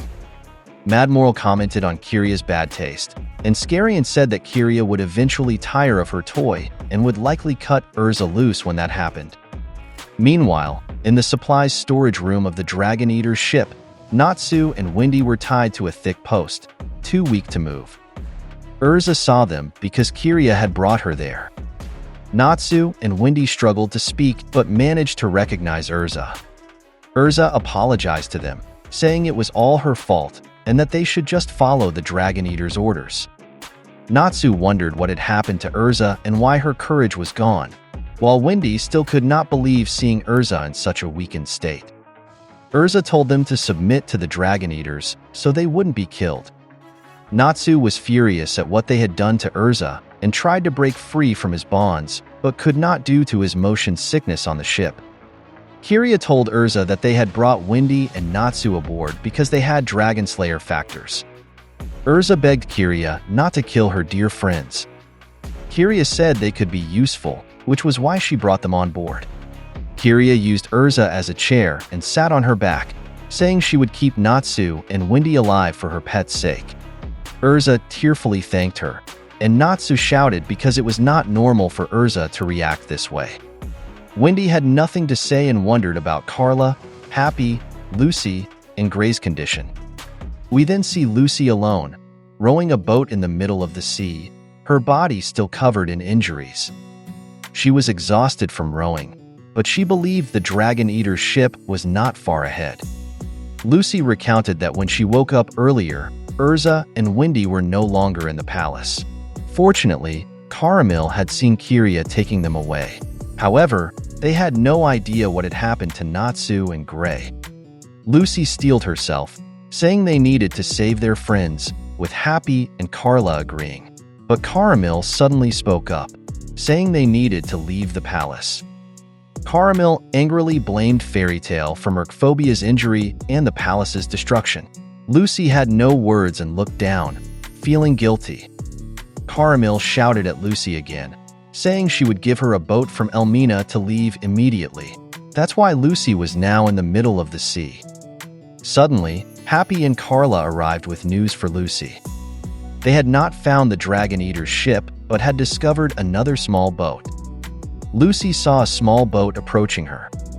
Happy and Carla were scared and wanted to hide or flee, but the person on the approaching boat spoke, saying they didn't need to hide. The person assured them they would not be eaten and tossed a small object into Lucy's hand. To their surprise, it was Gray, now shrunken down to a tiny size. Lucy was shocked and worried as the boat approached, carrying a woman in a bikini. This woman said she had passed by and noticed something wrong, so she did a small favor. Lucy was surprised to see it was Brandish, who appeared to be vacationing on a small private boat. Brandish greeted her with a long time no see. Lucy was puzzled about why Brandish was there, and with a poker face, Brandish asked if Lucy was supposed to be a maid. Brandish explained that she was on vacation and had somewhere to go, but she also pointed out that Lucy and her friends seemed to be facing some trouble. Happy greeted Brandish, saying it had been a long time since they last met, while Carla remembered her as a member of the Spriggan 12. Brandish's expression became calm and happy when she saw the two fluffies, and she quickly said that the Spriggan 12 had dissolved, adding seriously that it was because of Lucy and her friends. Lucy felt scared, but Brandish quickly brushed it off, saying that now that the Emperor was gone, it was difficult to maintain order in Alvarez, so she decided to travel to get away from it. Brandish also mentioned that now Agil, as king, was reorganizing the country, which Lucy found hard to believe. Originally, he was the prince of one of the smaller kingdoms of Alvarez, and yes, he was quite fond of war. But now he had calmed down, and besides, he had Agil and Jacob with him. After everything, De Maria decided she no longer wanted to fight and now lived on a peaceful farm, while Envel and Nineheart planned another war, so they were imprisoned, and Larcade went missing. Irene, Bloodman, Wall, and God Serena were dead, and even the old man had been killed in the battle. Lucy felt sad upon hearing this, but Brandish said she didn't resent Lucy for it and understood that they had their own casualties in that war. Embarrassed, Lucy asked if they could become friends, to which Brandish showed reluctance. Happy asked Brandish for help because Natsu and their friends were imprisoned, and Carla said they needed her powers. However, Brandish bluntly said she didn't want to and found what they needed to do irritating, shocking Lucy with her quick decision. Brandish reminded them that she had come to Giltina to find something, and when she saw them there, she thought they were looking for the same thing, but she realized she was wrong. She told Lucy that the key of Aquarius was in Giltina, and she was there to find it. This caught Lucy's attention, making Brandish realize she shouldn't have said that, and she asked Lucy if she wasn't enough, making Lucy sad as she remembered what happened to Aquarius. Brandish said she had no problem being friends with Lucy, but wouldn't give up on finding the key and would get Aquarius herself while Lucy wasted time there. Happy tried to comfort Lucy, but she quickly shouted that it was okay and that she needed to save her friends first. With that, Brandish left to find Aquarius, and before leaving, she restored Gray to normal, causing him to fall on top of Lucy. Meanwhile, at the Fairy Tale Guild, Juvia suddenly felt something, prompting Mira to ask if there was a problem, to which Juvia, trembling, explained that there wasn't, but her love rival sensor seemed to be ringing. We returned to Lucy and Brandish, and before leaving, Brandish said she was happy to see that Lucy seemed okay, while Lucy said she had a lovely smile and passed the test, so they would see who could get the key to Aquarius first. After that, Brandish left for good, making Carla shout that Brandish wasn't going to help them, to which Lucy said it was fine because she had saved Gray. Lucy asked Happy and Carla to scout again, and they quickly agreed, saying they would search to the north. In the next scene, we went to Magnolia, inside Hotel Latham, where Jalal was deep in thought while looking out the window. It was revealed that before parting ways with Laxus and Toka, he explained that he'll be in Magnolia for a while, but he wouldn't stop keeping an eye on that woman just like that, to which Laxus said it was a fair compromise, and that he thought they both don't want to fight at that moment.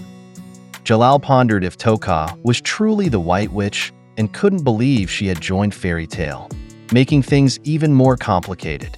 He also wondered what Urza would do at that moment, and the scene shifted to Kiria forcing Urza to eat spoiled food.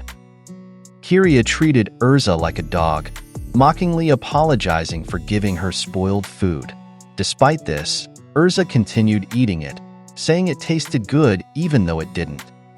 Eventually, Urza couldn't take it anymore and vomited, which irritated Kiria. She pulled Urza to clean her up. Urza begged Kiria not to kill her. While pouring water over Urza, Kiria said she wouldn't kill such a funny dog like her, and Urza thanked her. However, Kiria decided Urza needed a bit of punishment, so she made her turn around. That night, Kiria slept while still holding the leash tied to Urza, who lay on the floor. While Kiria slept soundly, Urza stood up, showing that she was severely injured from Kiria's treatment. She glared at Kiria with anger for how she had been treated. Urza couldn't bring herself to harm the sleeping Kiria because it would dishonor her as a knight, so she decided to rescue Natsu and Wendy first. Urza went to the lower deck and found Natsu and Wendy. Although they were dazed, they remarked that Urza seemed okay. Urza explained that Kiria's cutting strength power was likely a form of hypnosis, and magic affecting only her eyes was only half effective against her.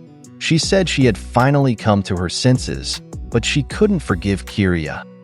Urza untied Natsu and Wendy and removed the seal stones, saying it was time to fight. However, Natsu and Wendy immediately collapsed due to motion sickness, reminding Urza of their condition.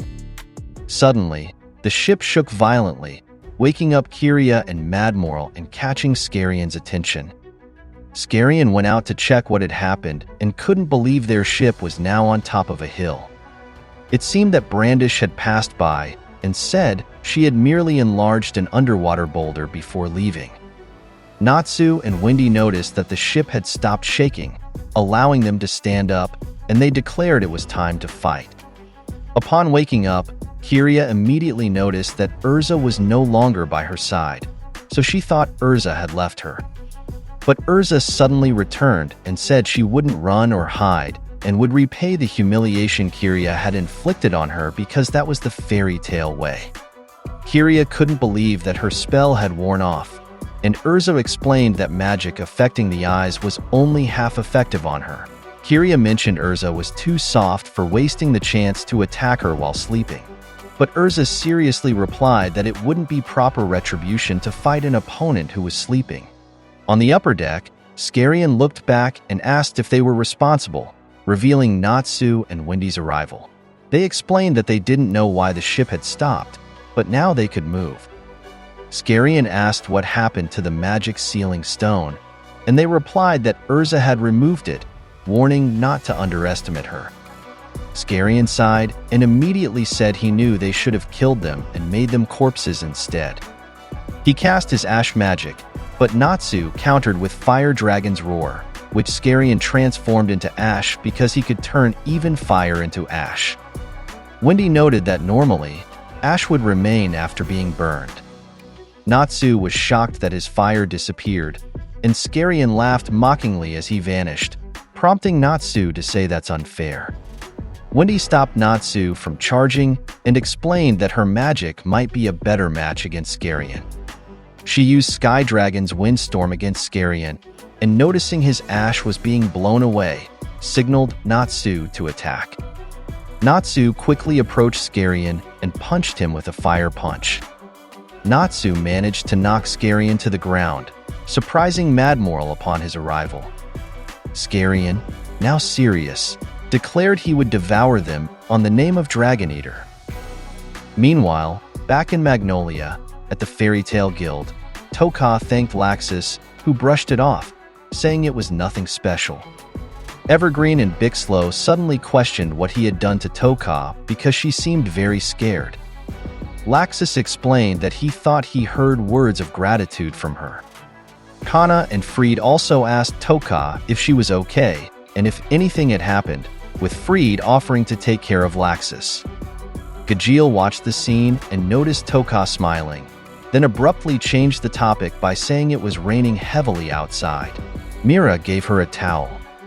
Lily asked Gajeel if he was still suspicious, and Gajeel pointed out that just now, he saw Toka smile in an unpleasant way, prompting Levy to comment if he was the right person to say that. Toka suddenly called out, saying she heard there was a jinxed girl in the guild, catching Juvia's attention. Warren asked if she meant Juvia, and Max and Vijeter pointed out that that's an old story now. Toka remarked that it still seemed to persist, irritating Juvia. Laxus spoke up, telling Toka to stop and explained that he would protect her as a guild member. However, he questioned if she had anything to say to them. Toka looked concerned while Laxus explained that everyone had secrets and didn't have to reveal things they didn't want to. But if she was hiding something dangerous for the guild, they couldn't remain a family for long. Their companions stared at Laxus, and Toka decided to leave for now. Back with Urza and Kiria, the two began to clash with their blades. Kiria commented that she preferred the obedient Urza, but this version was okay too. Mockingly, she asked what was happening and if Urza wasn't going to punish her. Urza, on the other hand, thought about how strong her opponent was. Kiria wondered what she would cut next, thinking shyness would be good. Urza pointed out that she knew it was hypnosis magic, and the weakness of such magic was awareness, so it wouldn't work on those who knew about it. When Kiria asked what if she cut her feelings for the person she liked, Urza suddenly blushed and said not to do that, prompting Kiria to comment that Urza was cute when she blushed. Urza prepared to charge again, thinking it would be unforgivable if that happened, so she needed to stay fully focused while fighting. She added that the person she liked wasn't Jalal, as if she was denying it. Speaking of Jalal, the scene shifted to him in his hotel room, where Toka had come to see him. He didn't expect the white mage to come to him personally. Toka asked if he knew about it, and he said he knew just enough. She then said it would be brief. She suddenly and seriously told him that he was in her way. Or perhaps she was referring to his plan, and Jalal stared at her intently. The two stared at each other with hostility. Jalal asked why the white mage was getting close to Fairy Tale. The white mage replied that he might already have a theory. It was because they were too powerful. All that magic concentrated in one place would lead to chaos and destruction. Those who oppose the teachings of the white will be reduced to nothingness. After all, fairies were just a fairy tale. If you claimed magic was evil, what about you? Jalal asked. The white mage clarified that she didn't say that. It was evil when too much powerful magic piled up. Anyway, she wasn't in the mood for a debate now because he, too, would return to nothingness. The white mage moved and attacked. Jalal was startled and asked what was happening. The white mage explained that his magic was flowing towards her. Jalal screamed, feeling his magic being drained.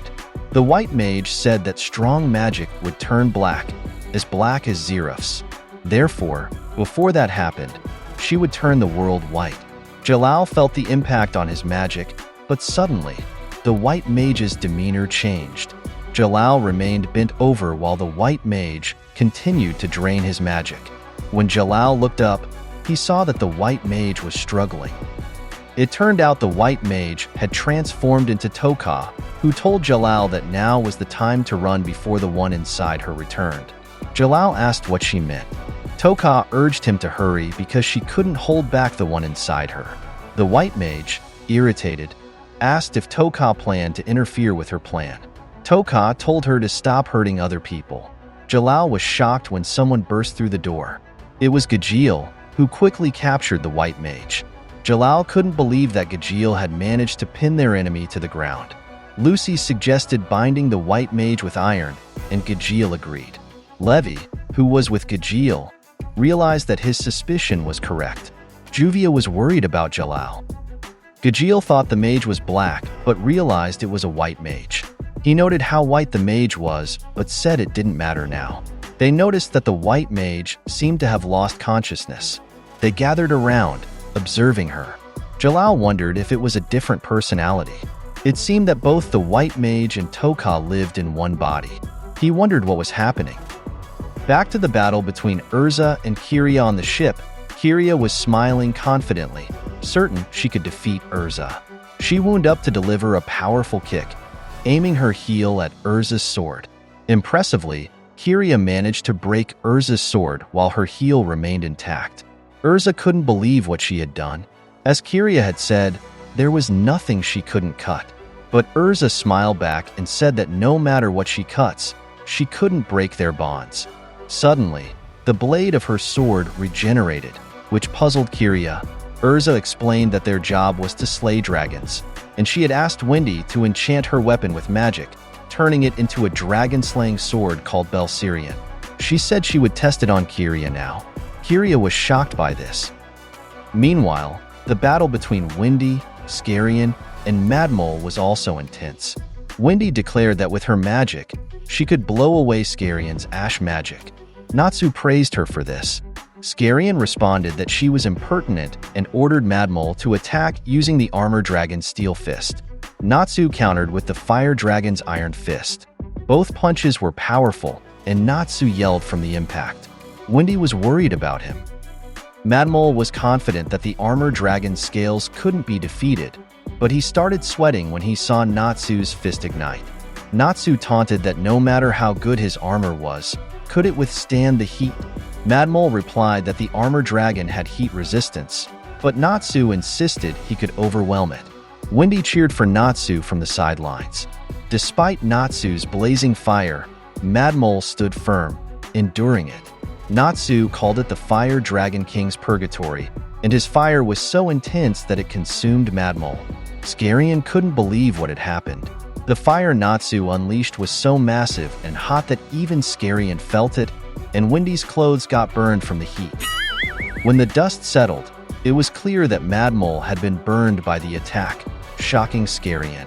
Natsu was pleased with the outcome of the fight. Meanwhile, Wendy, covering herself, complained to Natsu about her burned clothes. Lucy, carried by Carla, came to the rescue. She opened the gate of Gemini, and the twins used their magic to dress Wendy. Wendy was happy with the outfit they provided, but Carla was annoyed by the clothes from the celestial world, saying they shouldn't make Wendy wear such weird outfits. Wendy was glad to see them. However, Happy mentioned that he was there too, accompanied by Gray. Natsu smiled, seeing that their team was complete. Gray remarked that Fairy Tail's reputation would be ruined if they kept losing, so he would handle Scarian. Meanwhile, Mad Mole stood up again, clearly furious. Wendy couldn't believe he was still standing after Natsu's attack. Natsu, still smoking, was ready to face him again. Down below, the battle between Urza and Kiria continued. Kiria asked what that heat was. Urza identified it as Natsu's fire. Kiria noticed that the ship and her clothes were melting because of it, but wondered why Urza's were still intact. Urza explained that she was wearing the Fire Emperor's armor, which had great resistance to fire. Kiria laughed again, impressed by the fire, and prepared to attack, eager to consume it. Urza blocked her punch with the sword in her right hand and pushed her back powerfully with her left. She said that for those who consume dragons, it was time for them to be consumed by the salamander. While Kiria was visibly hurt, Urza used the Fire Emperor's soaring flame blade. The attack was so powerful that it knocked them into the air, making them visible to everyone. Urza's strike had hit Kiria hard. Seeing this, Scarian used his magic to transport Kiria and help her. Annoyed, she ordered him to put her down. The members of Fairy Tail were still standing, and the members of the Diabolos Guild were surprised by their strength. Enraged, Kiria said she'll cut them all down, but Mad Mole calmed her down. Natsu told them to stop attacking the Water God Dragon, saying that they'll deal with him. Scarian wondered if this meant they would kill it. What was the difference between that and eating him? Natsu replied that they wouldn't kill him, but would resolve the issue in another way. Interesting, he said. But they no longer had any desire for the Water God Dragon now that it had lost its power. The White Mage had stolen it. However, as long as there's a dragon involved, they would consume it, and no one could stop them. Gray commented that it seemed they couldn't fight anymore. This triggered Kiria. Scarian admitted that they were at a disadvantage now, but that was because there were only 3 of them. This revelation surprised everyone. Lucy asked if they had more allies. As they had said, they were a guild of dragon eaters, so they had many allies, Mad Mole answered. This worried Natsu and the others. But for now, they would leave it at that, said Scarian. If they continued to seek out dragons, they would surely meet again. By then, they would see the true power of Diabolos. Suddenly, they vanished, leaving Lucy curious about their guild of dragon eaters. Natsu noticed that they left the ship behind. Carla commented that they were foolish, but they were surprised when they saw the ship gradually turn to ash and disappear. They coughed from the ash, unable to believe it was all made of that. Urza couldn't believe they could use ash make magic. Gray got irritated and thought it was impossible to make magic with such precision. Happy asked what they would do next. Natsu replied that now they could return to the old water god's place. Carla recalled how Caramel had driven them away. Natsu said it was okay since they didn't intend to kill the water god. Lucy commented that he was too optimistic. Back at the water god dragon's palace, he was resting while Caramel kept watch. She was surprised to see that the water god dragon had finally woken up. He sat up, still appearing to be in pain. Caramel advised him to lie back down.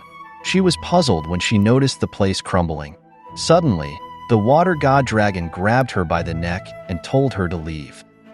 Natsu and the others boarded a small boat to return. It was crowded, so Lucy commented that there were too many of them.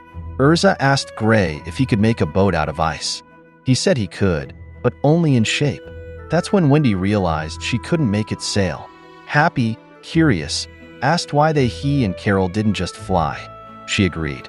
So they lifted Natsu and Wendy and flew. Carla then wondered why they always had to help. While in the air, Natsu noticed something. When Lucy asked what it was, he said Elmina looked different. They noticed smoke coming from the harbor town. Happy wondered what had happened. So, they decided to go there first, and Urza said they would join them. Upon arrival, they saw that Elmina town was in ruins. The residents were running around in panic due to the collapsing buildings. Kashima was concerned about Sumiko, so he looked for her. It turned out Sumiko was also looking for him.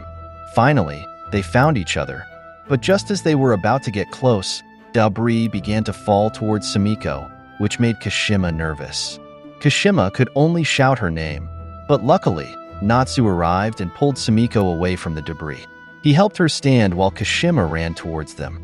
Natsu asked what had happened, but Kashima couldn't answer immediately as he hurriedly hugged Sumiko. Suddenly, a dragon appeared, which surprised Natsu. A massive dragon was actually the cause of the chaos in Elmina. Natsu couldn't believe it, and Happy wondered where it came from. Wendy recognized it as the water god dragon. Natsu noticed that it was even larger than Igneel. Happy, on the other hand, was in disbelief at what he was seeing. The water god dragon continued its rampage, gradually destroying Elmina. Urza ordered that the first thing they should do is evacuate everyone. However, Kashima responded with, "No way." They couldn't believe it. Lucy then asked how this happened to the water god dragon when its power had already been stolen. Just then, a woman appeared and claimed she was responsible for it. It turned out to be Caramel, who admitted she was the reason the water god dragon became like that. They asked her what she meant. Teary-eyed, she explained that she was responsible for the white mage stealing the water god dragon's power. They were shocked. Recalling their previous conversation, the human form of the water god dragon had said that the full tide in Elmina was gradually increasing. Caramel asked what the problem with that was. She said that the people there didn't know if they were human or fish. He said that wasn't good, and he wanted them to have normal lives. This surprised Caramel. He added that he could no longer control his power, which worried her greatly. The water god dragon suggested that when the next mages sent by Elefsiria arrive, he should probably sacrifice his own life. Caramel disagreed, calling it ridiculous to solve the problem with his death. The water god dragon worried that his power might end up hurting her. Caramel replied that it was okay because she owed him her life. The water god dragon said that if he took her life back, it would nullify the purpose of saving her, and he would lose his reason to live. Caramel couldn't respond to that. Back to the present, Caramel said, at that time, she had heard stories about the White Mage's cult. They had the power to erase powerful magic and change everything into white. She asked the White Mage to steal the Water God Dragon's power, thinking it would remove his magic and return the lives of the people to normal, including the Water God Dragon, who would also live like a normal human. They couldn't believe what she said. The White Mage granted Caramel's wish, but now she regretted it, realizing she had made a mistake. As they could see, the city hadn't returned to normal, and the Water God Dragon's power had become even more out of control. Wendy asked if this meant the White Mage didn't steal his power. Caramel said no, the power was stolen, but not the magic power. The White Mage only took the power of restriction from the Water God Dragon. The White Mage can alter the magic of others, either completely remove it or make it reach maximum level whenever desired. Back in Magnolia, worry was visible in Toka's eyes. She was shocked to find her hands in cuffs. Observing her in front was Gajeel, who noticed she was awake. Jalal asked which Toka she was now. She replied that she was not the White Mage. Gajeel demanded an explanation of the events, asking why she deceived them. Levi was also curious about why she came to Fairy Tale. Jalal mentioned that he had heard the White Mage goes where their powerful magic gather to erase it. Trembling, she admitted it was true that she wanted to meet Natsu, but there was another person in Fairy Tale she wanted to see. She had heard that person was an expert in enchanting magic. They wondered if she was referring to Wendy. She nodded and said she thought Wendy might be able to use the separation enchantment. Gajeel asked what that was. Toka clarified that the White Mage had taken over her body. With the separation enchantment, it might be possible to separate her body from the White Mage. They were shocked by this revelation. She was about to say more, but the White Mage suddenly spoke, telling her to stop revealing things. Her persona changed again, and Jalal knew they were now facing the White Mage. Effortlessly, she broke the cuffs on her hands and said that Toka didn't know, but the enchantress she mentioned was close to one of her servants. Lily was curious about this. The White Mage laughed and asked if she should bring the two closer together. The servant she referred to was the water god dragon. The white mage said she would bring them all back to white and make them her servants. Back in Elmina, Gray asked if the water god dragon was being controlled by the white mage. Again, Carmel said she was the reason the situation was like this. Wendy was concerned when she saw Caramel crying. Caramel begged them to kill the water god dragon to put him to rest in peace using their dragon-slaying magic. Natsu remembered the water god dragon's words about wanting to change and coexist with humans. The water god dragon continued its rampage, causing severe damage to Elmina. Buildings had collapsed, so the people gathered and knelt to pray to the water god dragon. Caramel was sobbing and pleaded with them to kill the water god dragon to free it from its pain. Natsu pondered her words and stared at the water god dragon, recalling its acknowledgement that it needed to be sealed for the sake of the people. Natsu said the water god dragon is a good guy. That was why Caramel didn't want to see it suffer anymore. After all, didn't they come there to defeat it? Suddenly, Natsu grabbed her and accused of finding it too convenient. First, she asked the white mage, and now them. Wendy and Happy were worried and tried to stop Natsu. Caramel said she wasn't a mage. If only she had magic. Urza pulled Natsu's hand and told him to stop. Gray said this wasn't the time to argue. Wendy knew they had to do something. It was clear from Natsu's eyes that he was concerned because the water god dragon was a nice guy. Surely none of them wanted to kill him, so he urged them to think of another plan. Carla spoke up, saying they knew that, but Natsu himself had said that if it harmed any of his friends, he would slay him. Given the current situation, it was evident that none of the people there, including them, would survive if the dragon continued its rampage. There was no other way, heartbreaking as it was. Natsu couldn't respond and remembered the water god dragon, saying he was waiting for someone to kill him. Caramel knelt before them and pleaded for their help again. Natsu was still struggling with the decision, but they finally agreed and charged at the enemy together. Wendy told Urza, Lucy, and Gray that she would enchant them with a dragon-slaying attribute. She cast the dragon-slaying seal, which became visible on their bodies. Because of this, even with their magic, they can damage and fight dragons. Happy flew, carrying Natsu, and approached the water god dragon. They went straight to its face, and Natsu attacked with Fire Dragon King's Demolition Fist. The attack was immensely powerful. Gray followed with Ice Cannon, and Urza used the sword magic spell Tenrin, Blumenblatt. Lucy summoned Sagittarius and unleashed the celestial spirit magic spell Starshot. They all attacked different parts of the water god dragon's body simultaneously. The people of Elmina watched nervously. Wendy also helped by using Sky Dragon's Roar. As a result, the water god dragon suddenly dived underwater. Natsu and the others were surprised by this. Then, they heard a very loud noise. The water god dragon reappeared, rising with the water, which surprised everyone, including Lucy. Water was now visible in the sky. Urza and the others couldn't believe it as water floated above them. It was astonishing because where the water once was, it was now dry, revealing corals and fish. The water god dragon couldn't be stopped, and Natsu and Wendy were anxious. Realizing this was the power of a god dragon. Back in Magnolia, inside the Fairy Tale Guild Hall, the white mage was happily sipping tea. She remarked that now, the first sprout of black had vanished. All the mages inside Fairy Tale were lying on the floor. The white mage laughed and said that Fairy Tale had now become white. Back in Elmina, the water god dragon remained unfazed. Urza couldn't believe that it managed to flip the sea using its magic. Gray was impressed by its magic power, while Lucy was concerned about how they could possibly fight it. Dragon Slayers Natsu and Wendy were also in shock, as this was one of the 5 dragons they had to face. Caramel continued to cry while kneeling on the ground. The water god dragon prepared to attack again. Urza warned that it was about to strike, and indeed, a massive water pillar emerged from the sky. The impact caused further destruction in Elmina, throwing everyone back, but it didn't stop at one. It released a series of powerful water pillars with no intention of stopping. Below, the citizens of Elmina were terrified, watching their city being destroyed and believing it was due to the water god dragon's rage. Natsu couldn't accept this, so with Happy's help, he approached the water god dragon to attack again. But before he could strike, the dragon used water to drown him. Determined to defeat it, Natsu struggled to swim. Lucy called out to him.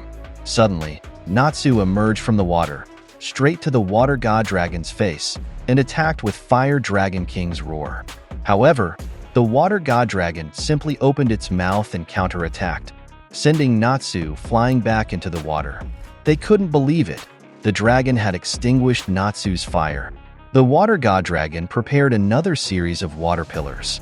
Gray refused to let them be hit, so he froze the water pillar. He told the others he would create a path to get close to the dragon. He made ice stairs for Urza and Lucy to climb. They quickly ran up, but the water god dragon noticed them and effortlessly turned Gray's ice stairs back into water, causing Urza and Lucy to fall. Gray couldn't believe how easily it turned his ice into water. Urza landed on her feet while Gray caught Lucy.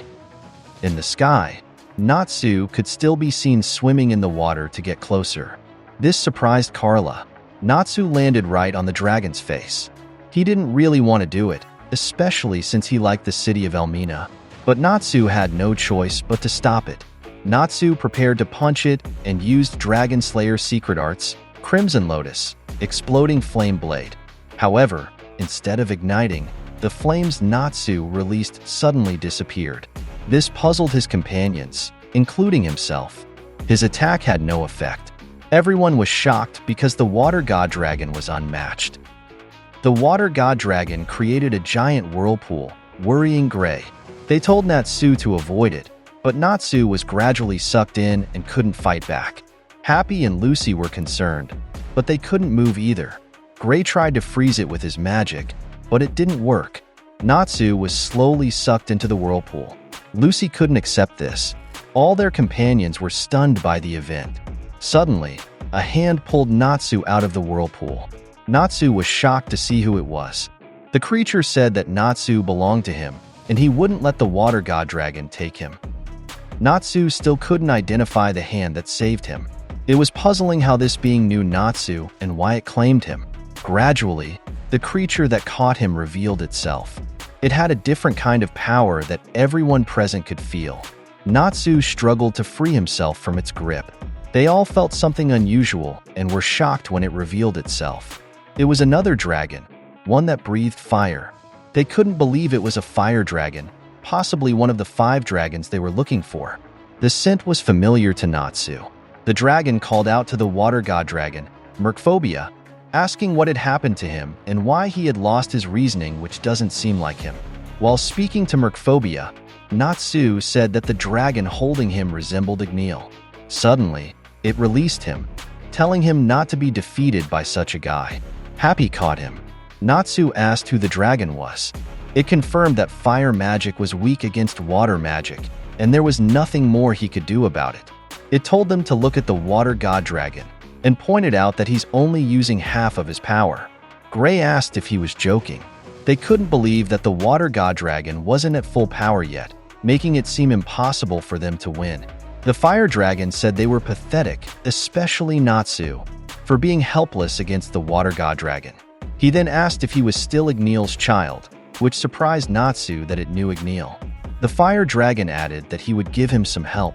It unleashed a massive flame and said that the power of fire is to burn everything, to burn the entire world. The dragon suddenly unleashed powerful flames and said that Natsu should live amidst the raging fire. The fire spread throughout the city, turning Elmina into a sea of flames. They couldn't believe it as the entire city became engulfed in fire. Natsu was furious. The people of Elmina ran in panic as they were being burned. Kashima remarked that first it was water, and now it was fire. What kind of trials were they facing? The dragon kept laughing and repeatedly saying burn. He claimed that everything would disappear. Natsu was furious and asked how burning the entire city could be helpful. But the dragon didn't stop. The fire continued to spread throughout Elmina. However, it suddenly began to rain heavily. The people were relieved, believing that the water god dragon was extinguishing the flames with water. They said they always knew it was their protector god. The fire dragon heard this and said that even though it attacked with water earlier, the water god dragon wasn't protecting the city, but only himself. Caramel couldn't believe what was happening. Despite the fire dragon's affinity being bad against mercphobia, he said there was fire that could burn water, like his own. Natsu was still irritated and said they already knew that, so the dragon should put out the fire. If not, the entire Elmina would turn to ashes. The fire dragon responded that he should do it, which surprised Natsu. The fire dragon asked if he was sure he wanted to stay there, as mercphobia would destroy everything. He added that this was a gift to Natsu. Though not permanent, he would gain power for a little while. The fire dragon asked if this was correct, calling him a fire dragon slayer. Natsu fell silent while the fire dragon instructed him to extinguish the city's flames by eating them. Natsu couldn't accept this and asked who would eat the fire. The dragon replied that he wasn't in a position to be picky. If you don't do it, the city couldn't be saved, and they wouldn't win against mercphobia. Moreover, the fire dragon wouldn't fight mercphobia, as Natsu wouldn't grow that way. Natsu questioned the fire dragon's true intentions. The dragon said he wanted to fight him when he get much stronger. They would battle until one of them turns to ash. Natsu didn't expect this. The dragon revealed its human form and said Natsu must have noticed the scent of Igneal by now. Natsu's eyes widened as he introduced himself as Ignia, the fire god dragon, the true son of Igneal. Natsu couldn't believe this revelation. "You must be kidding me," Natsu said. "Igneal's son? He is Igneal's." Ignia responded that while Igneal treated Natsu as a true son, he, Ignia, was the one with Igneal's blood in his veins. The true son of the Fire Dragon King, Igneal. Natsu still couldn't accept this. Igneal was a pure dragon, so he never transformed into a human. Ignia replied that all dragons transform to some extent. Didn't Natsu see the water god dragon? Dragons don't form families. During breeding season, they have offspring, but the mothers raise them. The children almost never see their fathers. So, Ignia didn't care if Igneal went to the future with a human. Ignia continued, saying it had been 400 years since they fled to escape Acnologia. They went to Giltina, and the 5 dragons survived and lived there as the Holy Pentadrakes. Eventually, their powers grew stronger until they surpassed the power of the dragon they once feared. Ignia said he should have been the one to finish Acnologia, not to avenge Igneal, but to test his own strength. However, Acnologia's life ended at the hands of a human. When Ignia heard that Igneal's son was the one who did it, he had to see it for himself. To his surprise, he found him weaker than expected. He might have defeated Acnologia with the help of other dragon slayers. Natsu replied that their true strength was their friends. Ignia sighed and called that stupid. He challenged Natsu to a one-on-one fight. Not now, but eventually. For now, it wouldn't be fun. He told Natsu to get stronger so their showdown would be more heated. Natsu remained silent, and Ignia said to motivate him to fight, he could give him a little kick. Ignia threatened to kill his friends, one by one. Because of that, Natsu's mood visibly changed. He suddenly disappeared from his spot and attacked Ignia. However, Ignia easily caught his punch.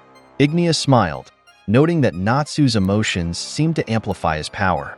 He suggested that Natsu use that power against mercphobia. Natsu got irritated. Ignia warned that if he didn't, he might not have to act at all, as the water god dragon would kill his friends. Ignia then leaped into the air and transformed back into a dragon. He bid farewell to Natsu, saying they would meet again, and flew off into the sky. Natsu was furious, and his friends ran over to check if he was okay. Gray asked who that man was. Urza noted that they seemed to be talking. Wendy asked if he was one of his friends. Natsu simply replied, "No." This made them curious, especially Lucy. Happy suggested he explain later. The man had told Natsu to eat the flames. Lucy was pleased and said that eating those flames would help him power up. Natsu was annoyed because he didn't want to eat the flames from Ignia, but Carla said it wasn't the time for that. Happy added that he had no other choice but to eat the flames. Natsu recalled Ignia saying he was the true son of Igneal, which made him even more irritated. Gray pulled him by the scarf and told him to hurry up. Didn't he understand the situation? Annoyed, Natsu had no choice but to eat the fire spreading through the city. He ran around, consuming the fire. Gray commented that Natsu looked like a bug. Finally, Natsu finished consuming all the fire in the area. Despite his reluctance, he admitted that the flames from Ignia smelled like igneals. This seemed to power him up, and he said he could feel his power increasing. He was getting fired up. Natsu suddenly charged at the water god dragon. Everyone was surprised. Natsu's aura changed, and there was no fear in his eyes as he attacked the water god dragon. He landed a powerful punch, knocking the dragon down, which no one had expected. Natsu couldn't be stopped. He charged straight to attack as the dragon stood up again, which worried Caramel. The confrontation between the two was intense. This time, the fire coursing through Natsu's body was extraordinarily powerful, so he fearlessly charged at the dragon again. He landed a mighty punch on its body. It was clear from Natsu's face that he wouldn't be defeated this time. As a result, the water god dragon fell to the ground while Natsu held its tail. Gray and Happy couldn't believe he managed to knock the dragon down. However, the worry in Caramel's eyes remained. Wendy and Carla was impressed by Natsu and couldn't even tell which one's the bigger monster. Urza remarked that this must be the power of the fire given by Ignia. It could burn the sea, the land, and the sky. That fire could burn everything. Meanwhile, Lucy felt different. For the first time, she was afraid of Natsu's flames. The water god dragon didn't give up easily. It stood up again and faced the fired-up Natsu. Suddenly, its body began to inflate, preparing for a powerful attack. This caused everyone to worry. Wendy identified it as a serious roar. Happy was concerned for Natsu, but Carla mentioned that in Natsu's current state, he seemed capable of handling it. Both Lucy and Caramel were uneasy. Lucy was concerned for Natsu, while Caramel was thinking about the water god dragon. The dragon unleashed a massive and powerful roar. Instead of fleeing, Natsu prepared to counterattack with Flame Dragon King's gleaming fire. Despite the strength of the water god dragon's roar, Natsu's fire managed to fight back, surprising Gray. Natsu's attack prevailed and went straight to the water god dragon. Natsu's hand was smoking after releasing such a powerful attack. Caramel couldn't help but cry over what happened to Merkphobia. Natsu's fire hit the dragon, clearly affecting it. Urza asked if Natsu had managed to bring it down. Wendy responded that he hadn't yet. Natsu encouraged everyone to keep fighting. He said he couldn't fight it alone. They had brought down Acnologia by fighting together. From now on and always, he couldn't fight without them by his side. Urza and Grace smiled at his words. Natsu remembered Ignia's challenge for a one-on-one battle. Until he became strong enough to defeat Ignia, he asked for the help of his friends. Gray was hyped, saying, "Finally, a dragon-slaying seal." Urza also joined in, and Wendy suggested targeting the dragon's legs as that might bring it down. So, once again, they attacked together. Gray used an ice spell, while Urza swapped to her Heaven's Wheel armor and attacked as well. As the water god dragon took damage from their attacks, Gray said it was time for Natsu to deliver the final blow. Caramel kept crying, and Lucy looked worried as Natsu used Flame Dragon King's Demolition Fist. The attack was so powerful that it knocked down the water god dragon. Everyone watched to see if the fight was over. Caramel thought that what had happened was probably for the best. The citizens were still kneeling and praying, while Kashima and Sumiko remained in each other's embrace. Finally, the water god dragon's entire body fell, but Natsu wasn't satisfied. He stood close to its face. He declared that it wasn't over yet. They were shocked when he said the dragon's body was still there, so it wasn't finished. His aura was different, and he said he needed to burn everything to ashes. Natsu was too consumed by his power, so Gray tried to stop him. Happy didn't understand what was happening. Suddenly, Lucy hugged Natsu from behind. Natsu clearly still wanted to fight and burn, but Lucy didn't let him. She held him tightly despite his intense heat. They couldn't believe Natsu's transformation and Lucy's actions. As Lucy hugged him, her clothes and body gradually burned, but she didn't let go and told Natsu that it was all over now. She comforted and assured him that everything was okay, and she was there for him. Natsu couldn't believe that the battle was over. At last, they had defeated the water god dragon. The people of Elmina were busy rebuilding the city, working together to restore it to its former state. Meanwhile, Natsu was deep in thought a short distance away, gazing at the entire city. He sat with Happy, lost in his thoughts. Natsu said he couldn't remember anything that happened after he ate the fire from Ignia. Happy replied that what had happened was impressive. Natsu asked if he had said anything unusual. Happy said he did, but also mentioned his usual lines. "I see," Natsu responded. Suddenly, Lucy appeared behind him and hit him. She told "Don't, I see me."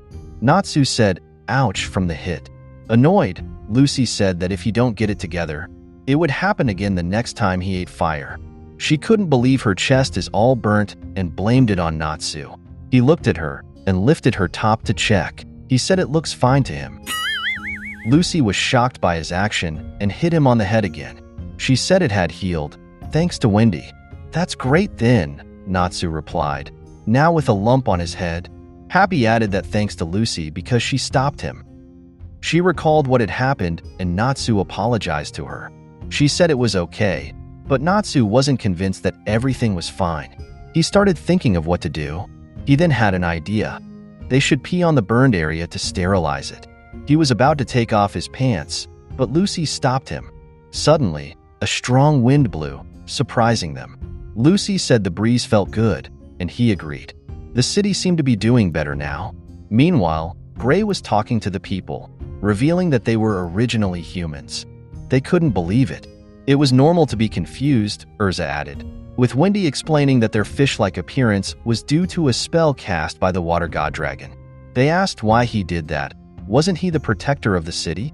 Carla explained that the water god dragon couldn't control his power, which caused the water level to rise. To help them survive underwater, he turned them into fish. The people were happy, realizing that the water god dragon cared about them and was indeed their protector. However, Gray pointed out that he was still the main reason for everything.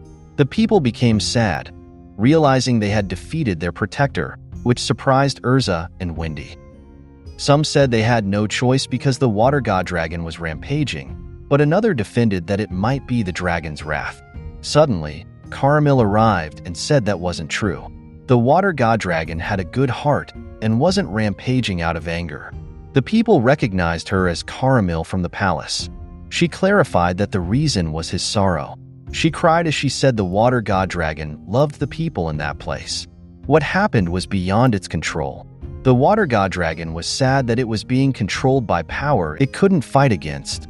He then appeared beside her, scratched his head and said, "That was a shame," while smiling.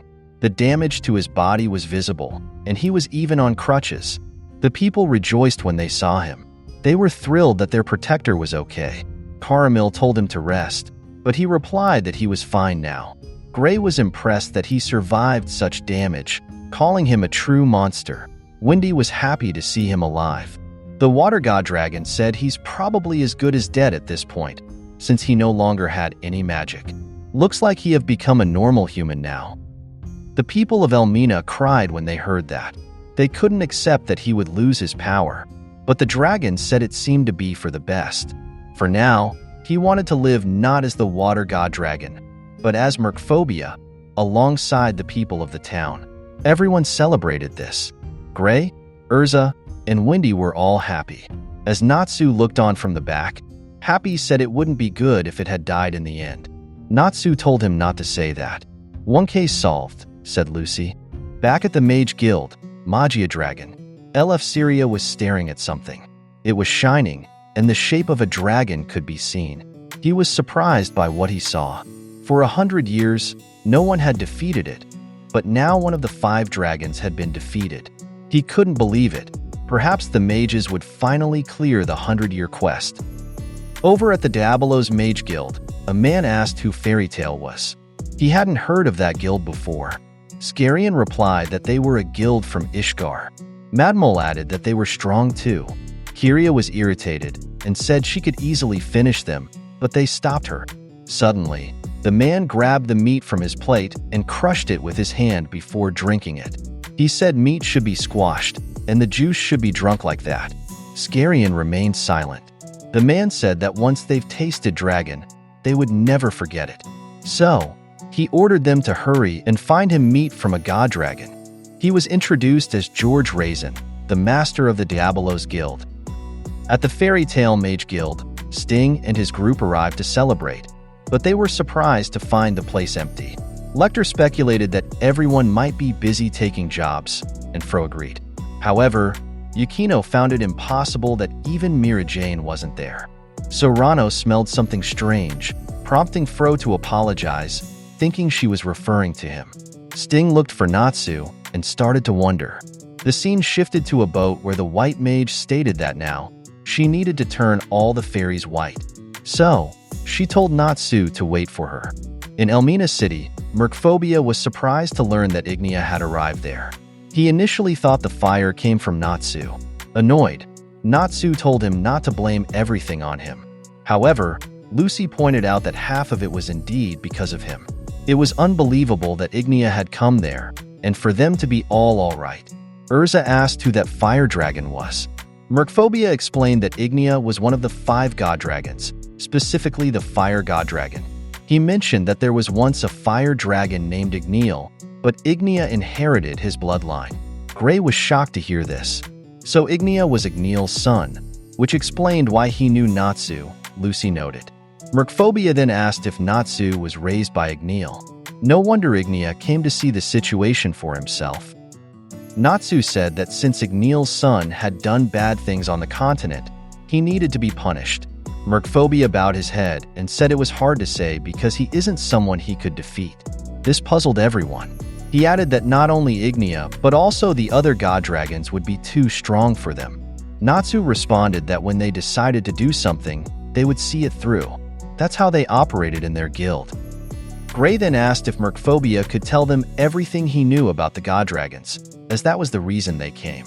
Merkphobia hesitated, but said he hadn't seen them for a while, so he couldn't say where they were now.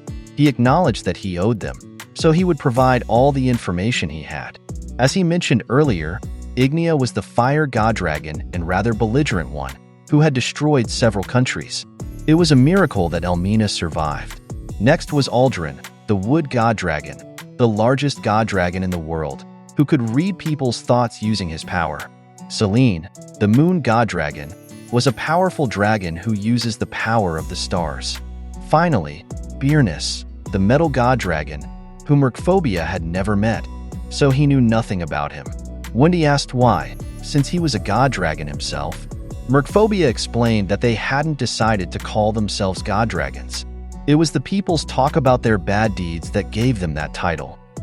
But how did they get the title of gods if they only did bad deeds? Natsu asked. Gray commented that 5 evil dragons might have worked better. Caramel agreed, saying it was indeed strange. When people encounter large, powerful beings, they often fear and revere them as gods, regardless of whether they are good or bad. Merkphobia mentioned that the 5 god dragons had never all met at the same time, so they didn't really know each other well. Even so, Urza thanked him for the information he provided. Merkphobia said he didn't know the location of the other 4, but he had an idea of where one of them might be. This excited Natsu. As Merkphobia had said earlier, this wasn't a dragon that they could defeat. Merkphobia asked if they still wanted to proceed. Natsu simply smiled, indicating that they were ready for any challenge. So, the members of the Fairy Tale Guild set off to find the other god dragons. Merkphobia and Caramel watched them as they left. While there, Caramel apologized to the water god dragon, saying that it all happened because of her request to the white mage. He responded that everything turned out okay in the end. Struggling to stand, he said the water god dragon was dead, and there were no more calamities in the city. Rebuilding the city, living among its people, and experiencing life as a human.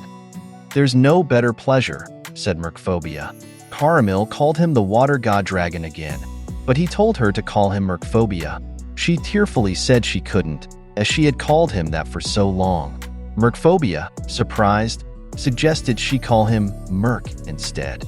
She agreed. The Fairy Tale Guild members continued on to their next mission. Their next objective was the center of the Giltina continent. Once again, Natsu declared that he was fired up. Gray asked if they were just going to walk there. Urza replied that they had no choice since there were no trains. Lucy said she thought there was one. Urza reopened the map and confirmed that there were no train routes there, but she was shocked to see that the route had been erased. Annoyed, she asked if Natsu and Wendy were responsible. Natsu admitted they didn't want to take the train. Wendy clarified that she had nothing to do with it. So, they ran off, escaping the very irritated Urza. Carla wondered how they managed to erase it, and Happy revealed that they scratched it until the paper almost tore. Gray looked at the map and pointed out that there was indeed a train line leading to the center from the next city. Lucy then suggested they head to Tekka City, where they could catch a train to the center of Giltina. The largest city there was Drasil. They wondered if it was as beautiful as Crocus and Ishgar. Anyway, they rested at a spot and set up a tent for the night. Lucy was writing in her diary about one of the god dragons, Aldrin. She noted that he was known as the largest dragon in the world, but being a wood dragon, she guessed his weakness might be fire. So, with Natsu's fire, the next task seemed like an easy win. She suddenly felt sad, remembering Natsu's change after eating Igneous fire. His reaction was so different, making her call out his name. Suddenly, Natsu peeked into their tent and asked if she had called him. Lucy was surprised to see him there and covered herself with a blanket, reminding him it was a girl's tent and he wasn't allowed. Natsu, curious, noticed that Urza was asleep. Lucy said she was also about asleep as well, so he should go away. Natsu gave an evil laugh, saying he hadn't been treated well that day, so it was time for some revenge. He asked Lucy for a pin, but she refused, saying she was sleepy. The next morning, Urza greeted everyone with a good morning, but her face was covered in drawings. Gray, Happy, and Natsu couldn't help but burst out laughing. Urza, furious, chased Natsu while Wendy wondered why she had drawings on her face too. Lucy regretted falling asleep so quickly. Happy confidently said that Natsu would be fine even if Urza was chasing him with a sword in anger.